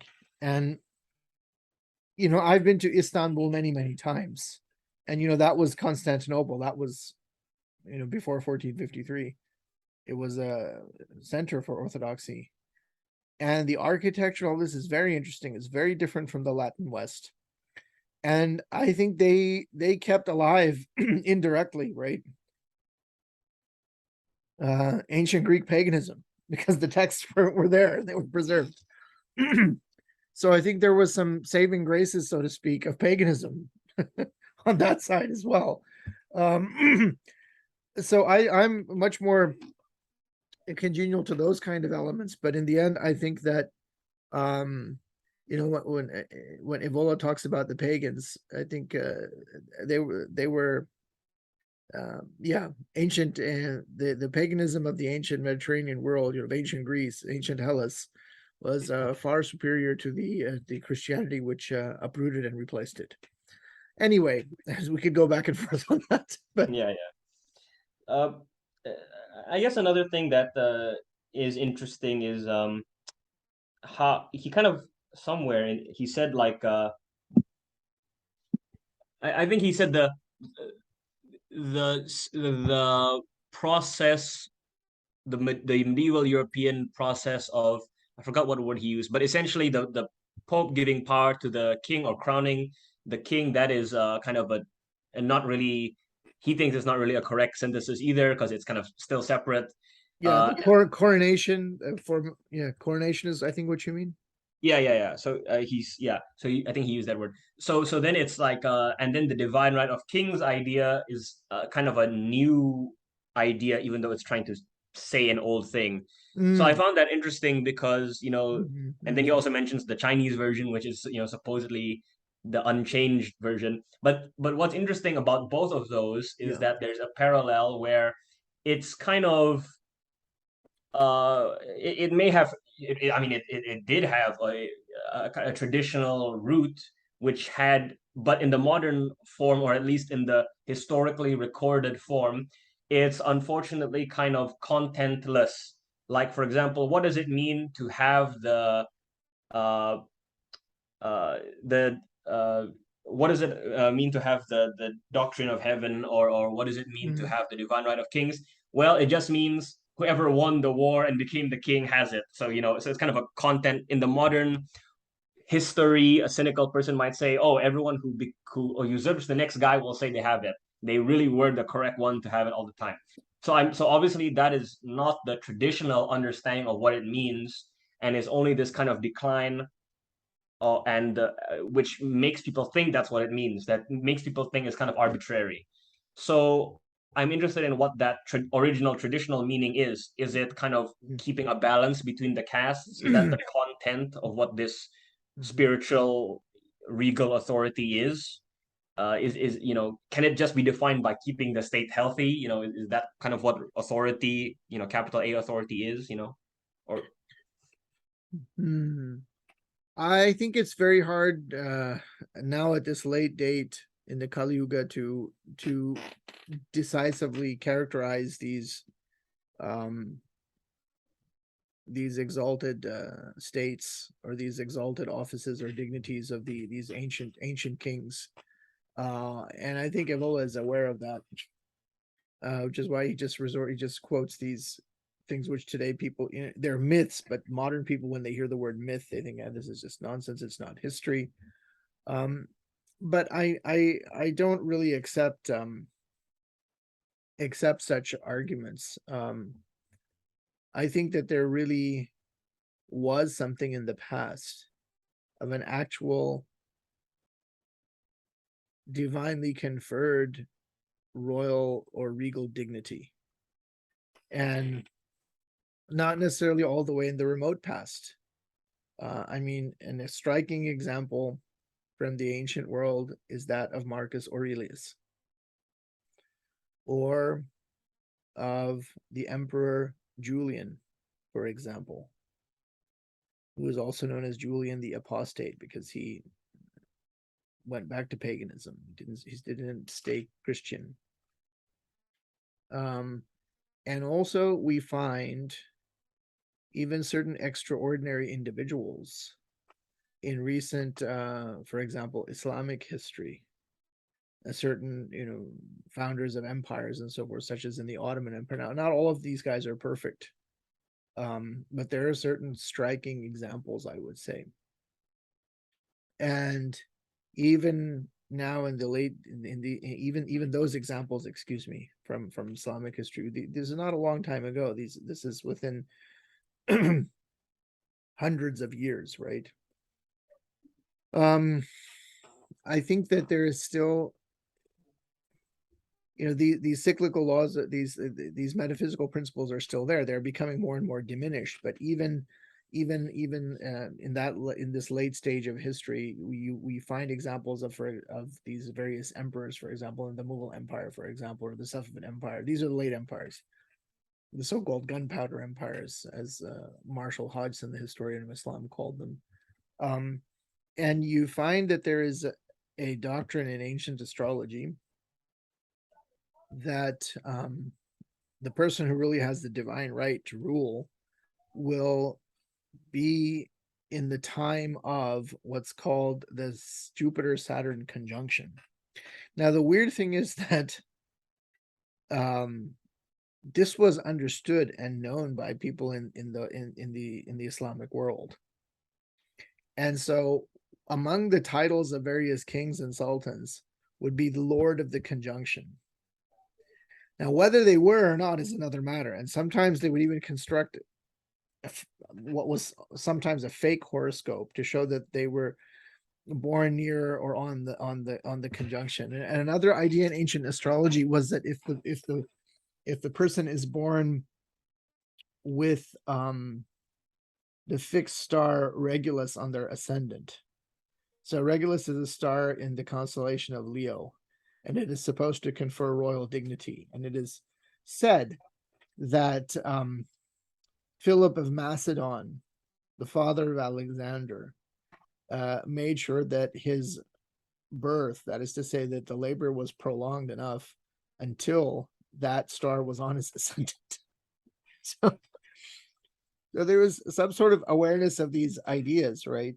Even in not too remote history. You know, we don't have to go back thousands and thousands of years. But at the same time, we are in a state of decline. So I think that the age of the philosopher king for now is gone, and will not really be reasserted until the complete end of the cycle, and when the seeds for the next cycle will be planted. So. Yeah, that's kind of that's a good comprehensive idea of what traditional civilizations thought, all those signs are an expression of something real that they thought was in the king, basically. Yeah. I mean, astrology was a traditional science. It was practiced throughout the ancient world, and have been into recent times, in fact. So there was a connection between, well, it's the ancient Hermetic doctrine, as above, so below. And it's still true. It's just that the cyclical conditions are, with the cyclical conditions are such that, we are all now subordinate to other principles. And that principle of regality and so forth has not so much ceased to exist, has been completely eclipsed. And to the cycle. and what you said about the as above so below, it just reminded me that the approach overall that Evola is taking is, it's quite, I mean, he's not just talking about traditionalism, he's writing his articles, I guess you could say, in a traditional way, overarching, because even though we jump to one book, you can kind of, from one book to another, I mean, you can tell what he's doing, which is he's trying to say that the forecasts are metaphysical and universal, because you can use it to analyze history, you can use it to analyze the type of hero, you can use it to analyze individual kind of personality, like your one part of your body, the parts of your body correspond to each of one of the four things, the forecasts. So that's and that's a religious idea as well, seeing patterns, things that govern the universe can govern the self as well. So that's interesting, I'm sure that's intentional. Yes, no, the doctrine of the forecast still remains true. It's just that there has been a regression and overturning of the castes, and the people of the higher castes, the Brahmins and the Kshatriyas, they are no longer accorded the dignity which is their due. Indeed, they're subject to untold indignities on a day-to-day basis. So that's the nature of things right now. But if you actually look around, if you look, human beings do not all have equal capacities and equal talents. They simply don't. So this idea of an all-encompassing egalitarianism, which is much favored in America, is not only not true, it's falsified by any thinking person's day-to-day experience. And this is kind of it doesn't connect directly, but I think it connects to the state of the world where in some ways it's well, actually no, because Ebola saw communism, so it's not it's getting there, but still maybe not as bad as he imagined. But in some ways, maybe it's a bit worse than he imagined how the Kali Yuga could be. Where one reason why we can, I think, correctly say that he is not a fascist is because he in the essay he says at some point that if you conceive the notion in terms of race, in terms of only biological race, that's also not really ideal, because that is a kind of equalization as well. And it's kind of an interesting situation where to combat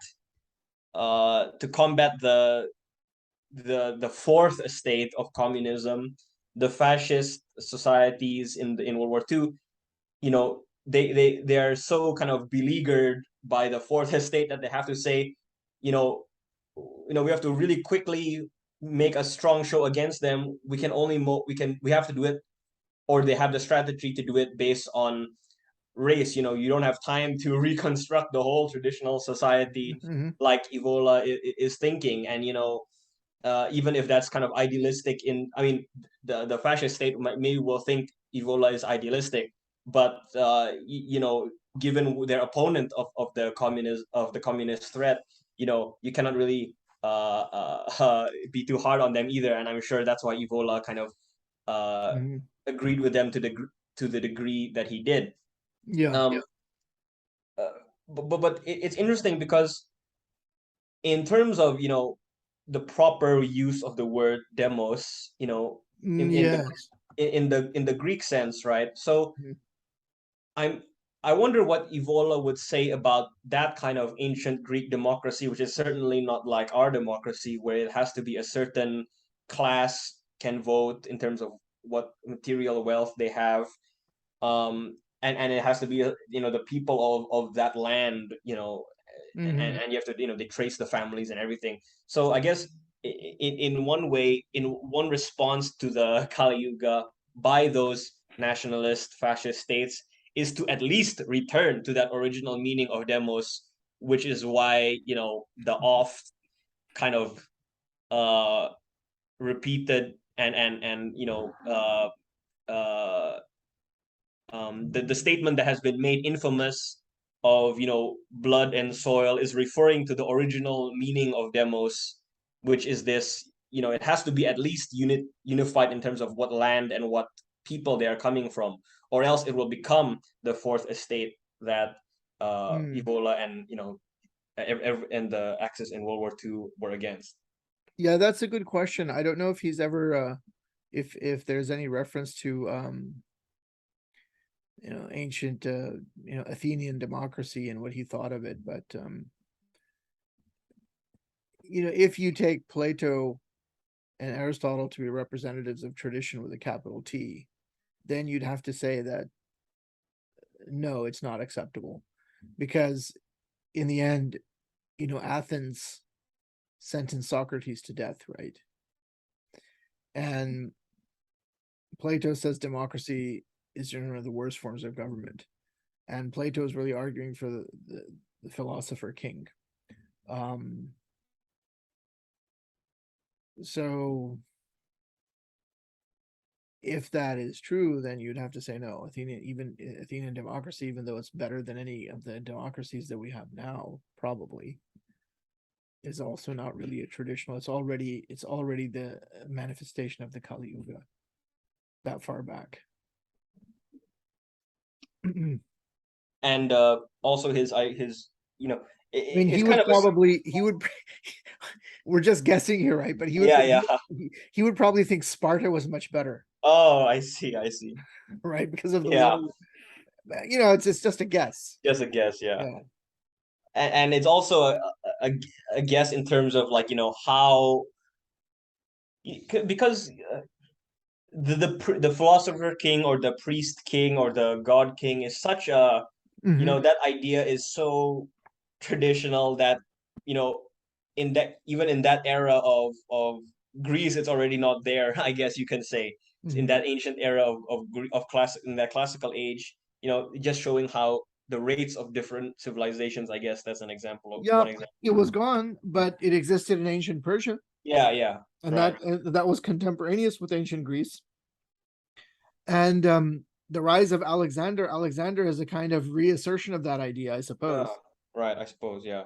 Mm. And then the question is, I think what he is, I think what, modern people who, it's kind of, way too optimistic to imagine any kind of, in any time soon, any kind of political leader basing their views off Evola, even though they might have read him, But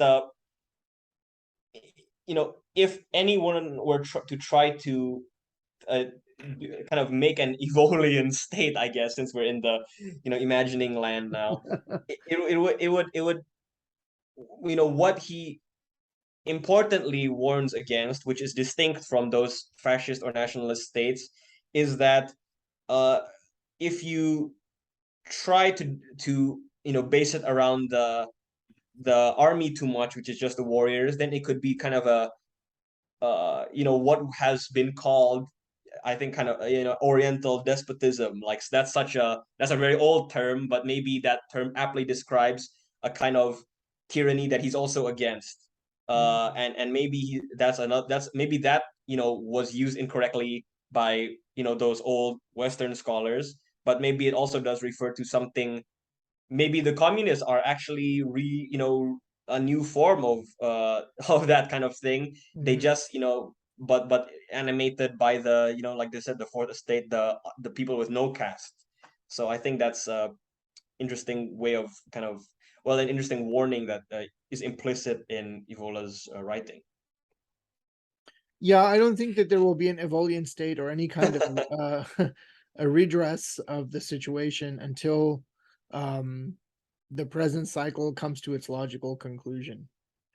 I think that a worldwide, all-encompassing redress is not possible until everything reaches its its minimal point.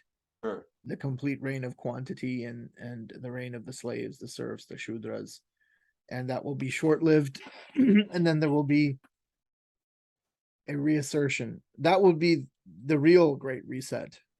Yeah. Yeah. So Okay. yeah, a lot of interesting things to talk Yeah. about. Well, I think maybe we'll bring the session to a close at this point.